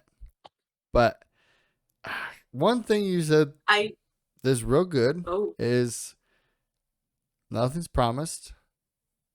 No. Life except death. That's it. That's the only thing that's promised. Exactly. So, it's one thing. I mean, you just gotta just do what you can, live it up. That's one thing that, I try to tell my wife from time to time is she's such a planner and she hates that I'm not a planner. And I told her that there was a time in my life where I thought like, hey, this is going to happen. This is going to happen. This is going to happen. And then we're going to go on with life. And I said all of it blew up in my face and none of it panned out. And I said, okay, well, that's what happens when you plan everything and you think, shit's going to go your way. It doesn't. And so she gets upset that I'm like pretty mellow and I'm like, hey, I wing it out thinking my feet, because I figured out that was the best way for me to go through life is like, okay, I plan some big things like a goal or something, but I'm not going to plan my day to day because there's no telling what's going to happen day to day. You can't predict what's going to happen. No matter how much you think it's going to be down to the T, it's not. Even if you're like, there's no way this could happen. Some shit could happen. Man. Who knows? So, like for me, I was like, okay, well, let me not plan a day to day. Let me plan like, okay, a week or, okay, I got these things to accomplish this week. Let's figure it out. Or a month or a year, right? Bigger goals help me out. The day to day, like every single day, I might be like, okay, well, I've podcast Wednesday. Okay, I'm going to make it happen. Right? You can make it happen. Sometimes something comes up, but I can't predict, okay, well, I'm going to go do this and this before and then eat dinner and then make it here on time. I'm like, no, I'm going to give myself windows. Like, okay, well, I can do this on this window and this on this window. And, it, you laugh, but it's like, it's a thing Because though. I It's a literally thing. woke up this morning reading a message from Bugga saying 7.5 hours. Timbo sent me a message going, I'll see you soon. Yeah, 7 hours. Thinking because I checked the message half an hour before. He's like, you sure? And I went, shit. Oh, you sent that message at like 5:30 in the morning. So Yeah. then I'm there literally. This is probably because I like to make sure I'm planning. So I put a countdown on my phone so I knew what time to get ready. So I was sitting here going, yeah, I'm ready. Oh, wait, I'm like an hour and a half, 2 hours too early. All right, well, So I went and played gotta- Fortnite for a bit. And that's why I sent the message up. You guys let me know when you're ready. Because I'm like, yeah. You got a time window. zone, life, it's all good. So I like to be prepared, but I also, in my preparation, you got to have time frame. Yeah. I mean, And it's hard. it is hard. That's another thing, That's another thing you got to figure out what works best for you. Like my wife's such a big planner. I'll never know. And she's like, this. And I'm like, okay, well, I'm going to do these things today. Have I got time framed poops as well in that time of planning? Yeah. Right. And time management, I don't know. You just try to figure out time management, but even with time management, you can't figure out everything. But I don't know. That's one thing that I've noticed that like helps out with a little anxiety stuff. Like, hey, let's not worry about the little tiny shit. Like, okay, well, I have to go and do the dishes and feed the dogs within like 10 minutes, and then I have to go do this. Nah, fuck that. Okay, you feed the dogs, you do this, and then if you can't make something, you cut it out. That's time management to me. It's not like, okay, by 6 a.m. I got to be in the shower, and then I got to go do this and do that, and then I got to eat, then I got to leave. No, okay, well, throughout your day, time management to me is, okay, what do I want to accomplish? Okay, I have three things. Okay, I have to go to work. I have to eat throughout the day. Maybe be with like I don't know, spend time with family, right? So you got these, and then you're like, oh well, I gotta do the podcast, and I gotta maybe, I don't know, mow the lawn, right? Okay, if I do this, and do those things, how much time is each one going to take? And then you have gaps in between, and you try to fill those gaps with what you can. To me, is what I found the easiest way, rather than how am I going to fit these big tasks into my day. But if you prioritize, like, okay, I got to do these big 4 things, and then you put other things around them, to me, it's a little easier. So, but And I'm struggling with my depression. Sorry. No. I was going to say, you have one of those lists. My depression or my ADHD, whatever it is, I struggle to reach. One sign of ADHD in women is procrastination. You hold off until the last minute, and then you rush and you cram to fit everything in. I've always done that. And I know that when I'm doing well, I might get out of bed when I'm meant to. Whereas days I know I'm struggling, I might still be in bed when I'm actually meant to be at work. And that's when I know, oh, you need to reflect what's going on. Why did it take you so long to get out of bed? It's not hard to pull the blankets back and get out. It's even though you know you need to get out, you can't. And you're mentioning that about your wife, Brad, earlier, that some days you might need to give her that little push. Yeah. It's hard to sometimes give yourself the mental push. Oh, it's tough. Like, I've tried everything. Well, set the alarms, like an extra alarm. I think I have one that says, get the F out of bed. No, yeah. doesn't work. Yeah. She'll set 29 alarms. I think it's important to celebrate those little accomplishments and those little wins too. Like on the days when you do get out of bed, like, and it's okay if you don't do the tasks. Yeah, you don't have to accomplish everything. If you got one thing done if you're going through a tough time and you got one thing done on your list of 5 or 10 things, celebrate that. Yeah, it means you've got one less thing to do tomorrow. Yeah, and then you start to feel good about the things that you got accomplished, and you start that fuels you. You start to feed off that good feeling of, I got this done. And you start to accomplish more things, and sometimes you don't even realize it. You're just accomplishing things. Yeah, that's why I forget his name. He's a general in the Navy. He says to make your bed every morning, because that is your first accomplishment, your first task that you nailed and that you passed, and that'll just lead to other shit.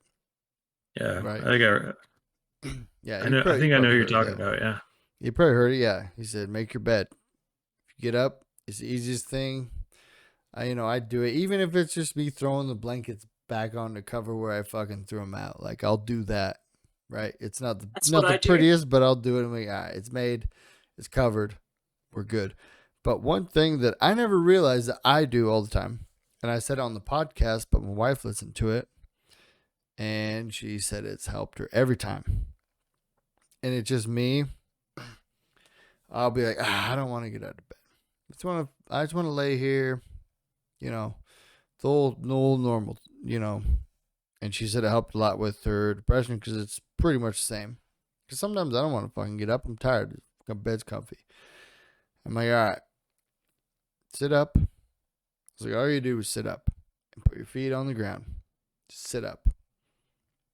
Now, if I can do that, if I sit up, I'm like, all right, well, your feet on the ground. Let's stand up, dude. All you gotta do is stand up, and you're good. And if I stand up, if I can get through those two, no matter how bad I don't want to do anything, if I can sit up, throw the covers off, sit up in my bed, put my feet on the ground, and if I stand up, I will walk to what I need to do every single time. Because it's on your brain, it's something you need done. The only reason you don't do it is because you're stuck in bed. But once I'm stood up, I'm like, all right. And I just don't even think about it. And I just walk to where I need to go. And I just start doing it. And then I'm like, okay, well, what do I need to do here? Okay, this needs done. And it might not work for everyone. It works for me. My wife said it helps her get out of bed. With depression sometimes, like, okay, just put your feet on the ground and stand up. Because if I can stand up, I'm probably going to go do what I need to do because it's weighing that heavy on my brain. It's probably going to get done. And if the only thing that's stopping me is standing up. So I just tell myself, hey, I don't even think about what needs done. I don't even think about it. I'm like, hey, sit up. All right, put your feet on the ground. Let's stand up.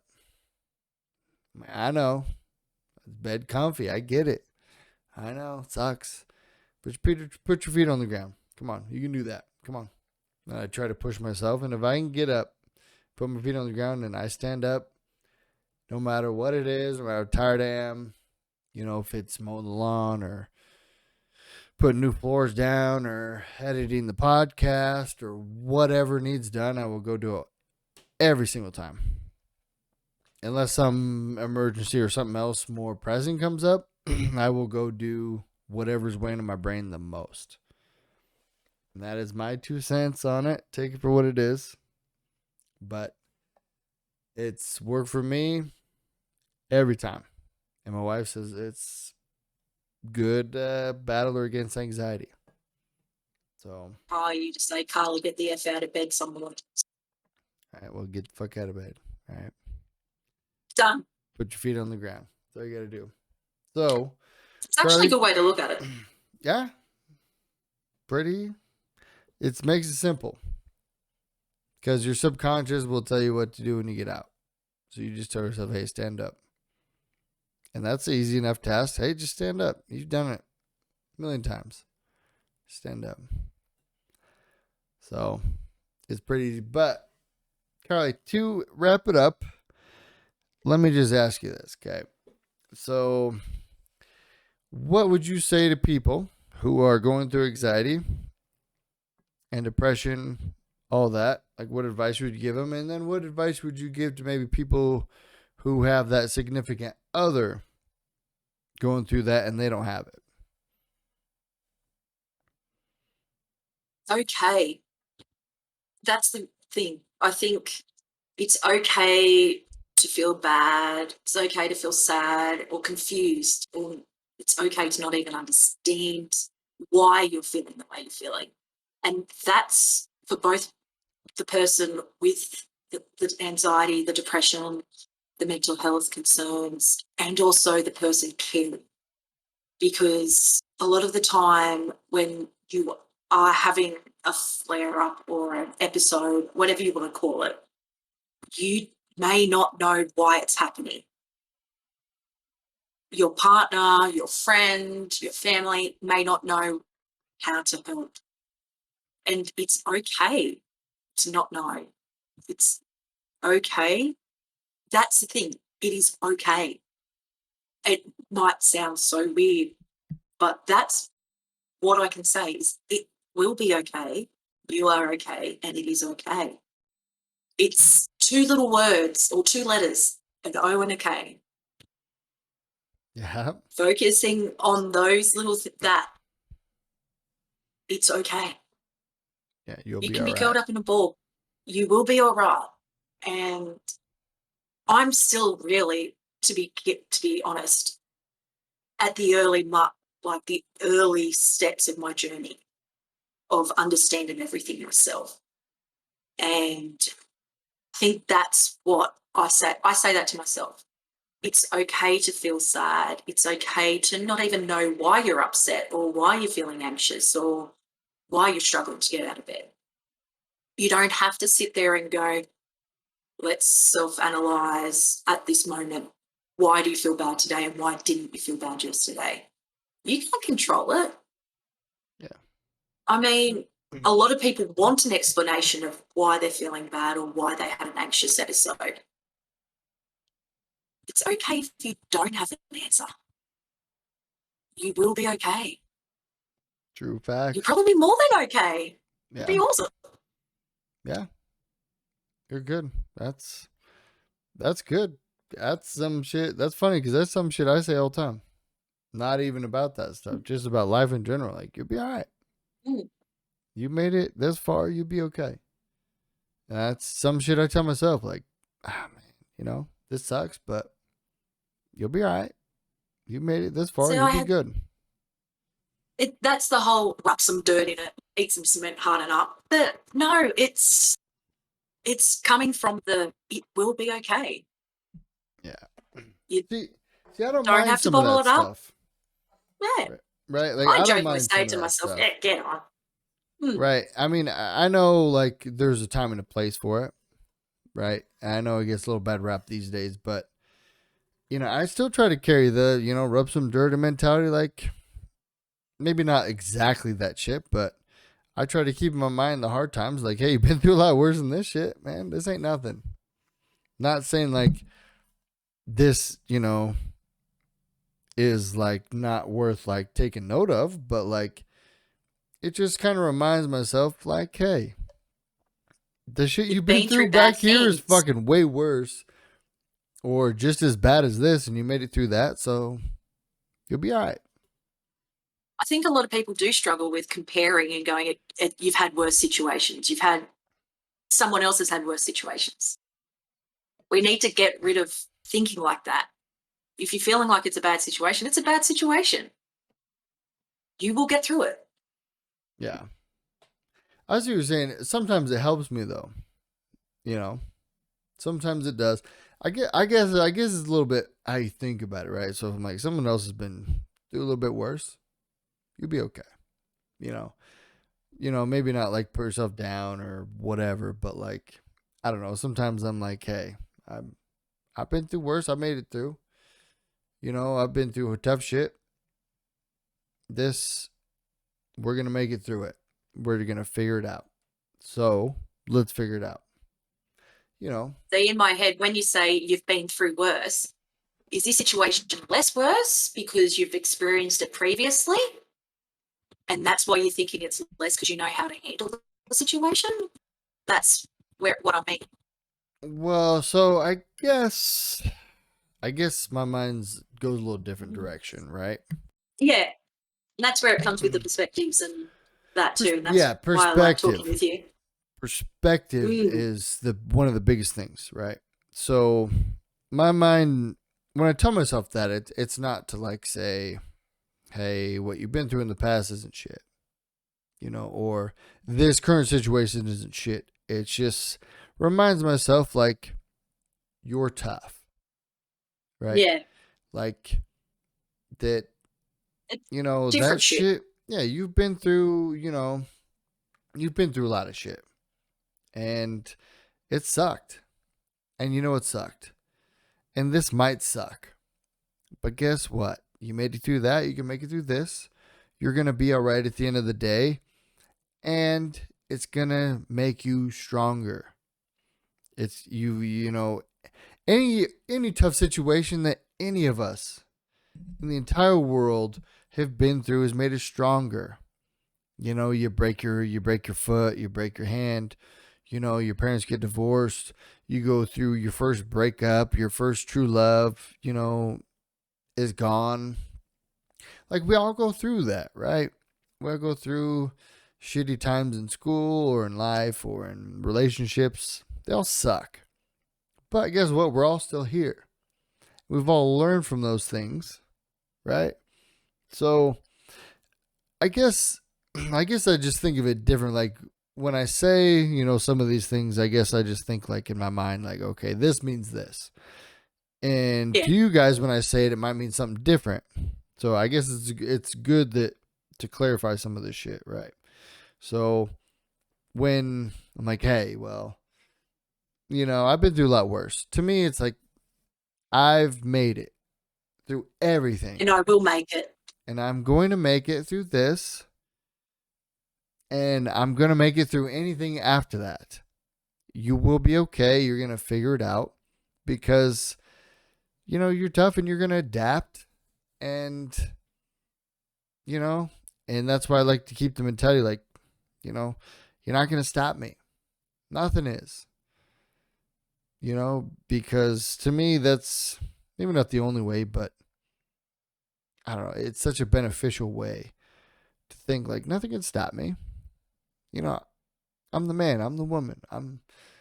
I've battled anxiety. I've battled depression. I've got dumped. I've been divorced, or I've had parents been divorced, or, I've been fired from a job. I've had a shit job. I've had a shit relationship. No matter what it is in your life, like, I think a lot of people are tougher than they think. And some people might look and Well, be like, tougher than they realize. yeah, right? And because you look at it like, oh, that dude's tough. He's probably been through a lot of shit, yeah. But, I mean, if you look at yourself, you've probably been through a lot of shit. If you counted down all the shit, and I don't like to preach about all the shit that I've been through. I just know it is for what it is. But if you sat and looked at it, right? If you were like, hey, I've been through this as a kid and that as a kid, and I battled through this, and this was shitty, but I made it through. Like, if you look at all the shit, you're pretty tough. And I guarantee you, each one of you, if you did the same fucking thing, you'd be like, yeah, I'm pretty fucking tough. And then all that does is flip the mentality just a little bit to that badass mentality, and you'll be surprised how far that takes you. I mean, it might be a mentality, it might just be passion. That's what Bugga tells me all the time. He's like, dude, I love it because you're so passionate about shit. And I was like, well, that's because I realize what I've been through. And I look inward a lot, like look at myself like, okay, been through this, but it made me who I am. And I accepted myself. And like I was telling you, I don't know if you did it, Kaz, but I did. How was it? I did. I'm not going to lie. I did it after we got off our live, and I looked in the mirror and I said, I love you. And you know what? You're amazing. And I looked at myself and went, I don't believe you. So I was like, no, okay, we need to talk a bit. So I kind of sat and had a bit of time. And I was like, why not at the moment? And I mean, you guys know I had weight loss surgery and all that. And I noticed I've had a plateau at the moment. So I haven't lost much weight lately. And so I was like, okay, you need to focus on why is that? What's going on? Why are you focusing on that? So I was like, okay, let's have some self-reflection. And then I was like, no, you do love yourself. You're just not in a happy place at the moment. So I was like, yeah, go me. I was like, Brad's going to be proud of me. Fuck yeah. See, good shit. I'm telling you, not everything I say is full of shit, So, like, it was such a weird thing for me when I did it. Because I looked in the mirror, and I kind of did the same thing. But I had to challenge myself out loud for like 20, 30 minutes. And it was really weird. Like looking yourself in your eye and like accepting everything and just being like, yeah, I know. You did this. Yeah, you're not super proud of it. You did this. But what can you do? Can't change that. Okay, what can you change? Okay, well, you can change these things to make you happy. You can probably, take a little better care of yourself, eat a little bit better, whatever, blah, blah, blah. Start going into it. And then you're like, hey, you know what? For everything that we've been through, and this is all talking to yourself. You literally look in the mirror and talk to yourself just like I'm doing now. You're just like, everything we've been through. All this, and you just start naming off some shit. And I was just like, after all that, we're still here. I'm still trying to help people. I still got a good outlook on life. I'm still grateful for what I have. I'm still happy most of the time. I'm still trying to be a good person as much as I can be. And I was like, that's what you can do. You can always get better, but and then I just looked at myself and I was like, I love you. And all of a sudden it was just like this weird taken back moment. I was like, Jesus Christ, what? It's like I've never said it to myself before. And I was like, it was like the first time anyone's ever said it to me. It was the weirdest thing. But it was just me. And I was like, Yeah, dude. Love you. Like, you're a fucking good dude. You do a lot of good shit. You know, you try fucking your ass off and you know, try your best. And not everything's fucking perfect. And, you know, I'm like, yeah, you realize all your flaws and you realize all the shit you fucking done is not good. But I was like, we can't change it and we're only going to move forward and not do it again. And we're going to just try to be the best we can be and help as many people as we can. And like, and then you just look and, you know, it was just such a eye-opening moment for me. I mean, even now and again, like, you know, sometimes you'll just, in the rearview mirror, you just catch yourself looking in your eyes, and sometimes I'll just be like, love you, dude. And, like, I'll smile, and it's the weirdest fucking thing to be, like, tell yourself that and then make yourself smile. It's fucking weird, but it's, like, I don't know. It, like, lifts such a weight off of you because you just almost accept yourself for who you are, and you're okay. And it's like nothing, you know, if someone else came in and be like, hey, you're a piece of shit, be like, yeah, fuck yourself, dude. I love myself. You know, it's almost like that. Like, you don't really care. Like, it's just like, nah, I like who I am. Maybe you don't, but I do. It's almost like a peaceful moment that I've noticed. And I don't know. I do it every now and again. You know, not like everyday thing, but it's weird. I'll just catch myself random times and talk to myself. And it's ever since I first started it. And it's like a weird thing, but it's like healing almost every time. It's almost like a reminder. And it oddly enough, like sometimes it like makes me like smile or laugh, but it's like a good thing, right? Like if someone else did it to you, but you did it to yourself, if that makes sense. It's, Yeah, it means more. yeah, because it's you, and you're the only one It's not that's said often enough. It's not, and that's why I've been preaching it a lot lately. Is because I did it recently. I don't know, within the past 6 months or so, or maybe more. But I mean, it's not done enough, really. And I think it should be done more, and you know, I think it'll help a lot of people. And to be honest, like it helped me a lot, like so much that I'm gonna tell everyone about it. And I don't care if people look at me weird, like, oh, you tell yourself you love you? Well, yeah. Try it out. Like I don't care, look at me weird or not. It doesn't matter. But if you can look at yourself and do it, then you know, you're definitely on your way. Or it'll make a lot of like the big things seem really small. You know, in the big scheme of things. You know, and Timbo, I don't know if you've ever done it or if you've heard me preach about it, but if you haven't tried out, it's weird. And if it doesn't always work like the first time, and you might have a conversation. And no one was home for me, and I like had a conversation with myself for like 20 minutes and just, you know, talked about shit. Went over it. But then with all that was said and done, you know, you see yourself for like who you are. And it's just like, okay, well, yeah, there's still some things that like you might want to change and, you know, and to get better. But you're not like ashamed of yourself or like look at yourself super weird. It's more like, hey, well, you know, if you do want to change something, you know, you want like whiter teeth or you want to lose weight or, you know, change careers, like, you know, there's still things to work on, but you're not like, hey, if you want to lose weight, you're not like, hey, I'm fat, you know, and like shame yourself. It's more like, no, dude, I love you. We'll figure that out. We'll get it going.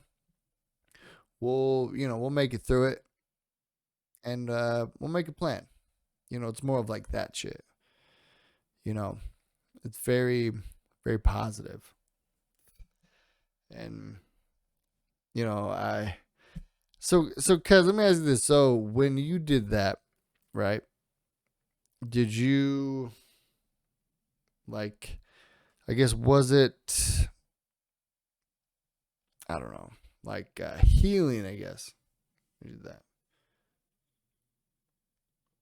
I would say probably the second time I did it was more rewarding Okay. because I think the first, like after we did it, we had our little chat on Saturday night. Yeah. I kind of felt like looking around going, who's watching me? Yeah, it's weird, huh? It's really weird because there you are. Kind of Talking I out hate how they loud to call it. yourself. Yeah, I hate how they call it your villain phase, choosing to choose you for other people. And I was like, here I am telling myself, I love you. Yeah. And it's like there's people around me, what's going on? But I was like, why do I feel funny? And then I was like, wait, am I happy? And then it made me talk. And then yesterday I was looking in the mirror and went, I do love you. Yeah. Yeah. You're an idiot. You're a big kid, but you're awesome. Yeah. It's weird. So it is. It really is. And I mean, it's a good weird, a very good weird. I definitely recommend trying it, Timbo. You might sit there and go, what the fuck am I doing? Oh, you'll definitely say But that. Yeah. it really makes you internalize how you feel about yourself. Yeah. Yeah, I could see how that could do that. I know what I mean. Yeah. Yeah.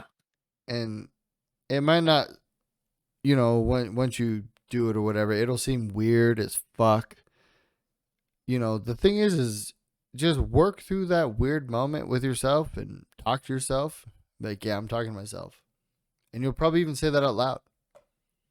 But yeah, I'm talking to myself. This is weird. Okay.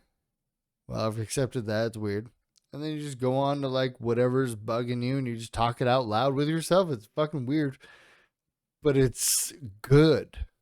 And then once you're done with that, however long it takes, it might take 30 minutes. It might take fucking a week. Who knows? And then you just go through it. And then you just talk to yourself and like, hey, I love you. It's weird. Thing is, you can't Especially lie to saying it out yourself. like right now. It's still weird. Me being like, hey, yeah, I tell myself I love myself. It's still a little weird, but it's like, it's very healing. So I'm going to tell everyone about it. I mean, it's not weird. Well, I shouldn't say it's never weird, but it's less weird. Like when sometimes you're just like, I catch myself in the river mirror. I'm like, all right, love you, dude. How you doing? Yeah. It's still a little bit weird at times, but like, it's not like a bad weird. It's just weird. Because you're still like, yeah, you're talking to yourself, dude. But I don't know. It's something almost you need to hear, though. And I don't know. I'm sometimes curious. you don't listen to it from other people as well. Yeah. Or sometimes you hear from other people, but it's a conscious need, like codependent people need it from other people. But when you say it to yourself, maybe, just maybe, you won't need it from other people. Working theory, I don't know. Maybe this helps with anxiety. I don't know. Maybe it helps in some ways. Who knows? But I do know it helps. Everyone. Makes a lot of sense. I think it's probably a pretty good thing to practice. I mean, even if you're definitely not, help with. Even if you think you're perfect, right? Like, you know you're not. So it's probably even better. It's probably even better to, I don't know if anyone heard me whisper, I'm not, because I'm like, I know I'm not. Yeah. You're not.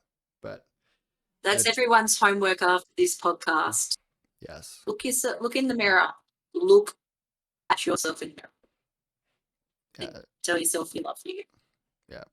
It's weird. You have many conversations and it'll be weird. And you'll say a lot of things out loud and it'll be weird hearing it, but it's very healing. Even weird someone else hears you. Yeah. I mean, you can make sure no one's home, but, You can do it either way. You can do it in your car or in the mirror at home, whatever. But I recommend doing it, Timbo. And if you haven't, give it a whirl. You know, you might be all right. You know, or maybe you don't need it as much. Maybe your wife needs it, or maybe somebody you know needs it, or whatever. Or people listening to the podcast, maybe they need it. I mean, I think everyone needs it, but I didn't know I needed it until I did it, and I was like, "Fuck, that was really good." Like, and I thought it was okay all the time, but then you realize you're not okay. You're just okay. But then you do that, and then you're like, I'm better. Okay. I'm pretty good. I'm okay. Like, you're just like, yeah, I'm good. Like, well, we're going to be all right. It's more like you have a different outlook on life and yourself. You know? It's, I don't know, a lot of weight lifted off. It's hard to explain until you just fucking do it. So just do it. Oh, I get it. It seems like it. It seems like it'd be a good way to self-reflect and really kind of. I mean, like right now, I'm thinking about it. Like, what the fuck would even come up in that conversation with myself? But It'll come that's up. the. It's scary. No, that's the. It is That's the good scary. thing. Yeah, that's a good thing though. You don't know. You don't think anything will come up. You're like, what am I going to say to myself? Oh, Yeah. It'll come up fast. You will have many questions and many things. That's why it's my silence thing, right? Like there's nothing there but you, right, in the silence. But there's nothing there but you, the silence in the mirror. You looking at yourself, and you can't lie to yourself. You've already been through it. You can't be like, nah, that didn't happen. You know it happened. You can't fucking bullshit yourself. So it's weird. If you're questioning that nothing will come out of it, what am I going to say? Do I just come up and say I love you? Yeah, maybe do that. But if you think that your brain's going to be quiet and you have nothing to say to yourself, you are dead wrong, because it'll all come out. It'll all come out, I know it and will. it'll fucking flood out, and you're like, Jesus Christ. Okay, well, yeah, this happened. Yeah, not too proud of that. You go through a lot of shameful moments, and it sucks, but you'll accept them. A lot of shit you haven't dealt with, or things you thought you've dealt with, you'll deal with then. Because you're just like, man, that sucks, dude. Yeah, you're kind of a piece of shit. Probably should have done that. And then you're like, what can you do about it, man? Nothing. You gonna hate yourself forever? No. Okay, well, what can you do? Just move forward. Try to make it better. Okay, I'm not gonna do this again. I'm gonna be a better person. Maybe I should have done that. Okay, well, let's try to make things better. You have these weird conversations. And good. And it makes me so happy that you did that, by the way. Because, Glad. like, I did it, and it was, like, so healing for me. And like, I tell people about it, and they're like, I've never done it. So I'm like, am I the only one that it works with? And like he said, he had talks in the mirror and stuff. I don't know if he said he loved himself, but he said he had talks in the mirror. But like, a lot of people have never ever done it, so I had no idea like if it was just me or if it worked for everyone. But it makes me happy that it's a thing. It's a thing, Timbo. Well, I think we'll have another TikTok chat night, because I really enjoyed that. Yeah, me too. And a little good old, it was like went everywhere. So Seriously. I have to say, hopefully do get invited to come back, because I've enjoyed myself. Yeah. I've talked for like way too many hours. Poor Timbo was probably like, jeez Christ, I thought she talked a lot in games. No. Yeah. I expected nothing less. You'll come Nothing back. less. 1,000%. Oh yeah. Yeah. Gonna give you the Aussie challenge.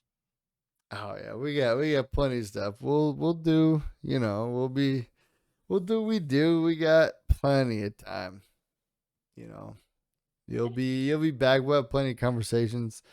Probably a couple TikTok chats again. Like that was a great time. It's all a good It time. was. I love. I'm just such a curious person. I love talking to everyone. I love hearing different points of views. You know, I love And learning. and what Learning. learning. Yeah, very curious. And I love hearing people. You know, I'll say something. I love hearing some people have to say about it. Maybe nothing. Maybe they have a rebuttal. You know, I don't know. I enjoy it. So, that being said, it's been a great podcast with everyone. It has. Thank you very much, guys, for having me. Yeah, Thank you for coming. for sure. I don't know. Anytime. you have anything? Anytime. Quite happy to take another day off work for it. Oh yeah, yeah. You get one day off a month. That's crazy. Mhm. I wish we did. Yeah, that's nuts. We get like holidays. That's it. Yeah. I got 2 weeks off in June too. Shit. Yeah, you'll be back on. Yeah, let us know. We do it Wednesday, so you know, let us know, and we'll have you back Yeah. on. We'll have a great time, even if it's just joking around. Deal. That's for sure. But as always, cheer was whatever you got. Cheers. Podcast. Viewers, we'll see you next time. Cheers. Bye.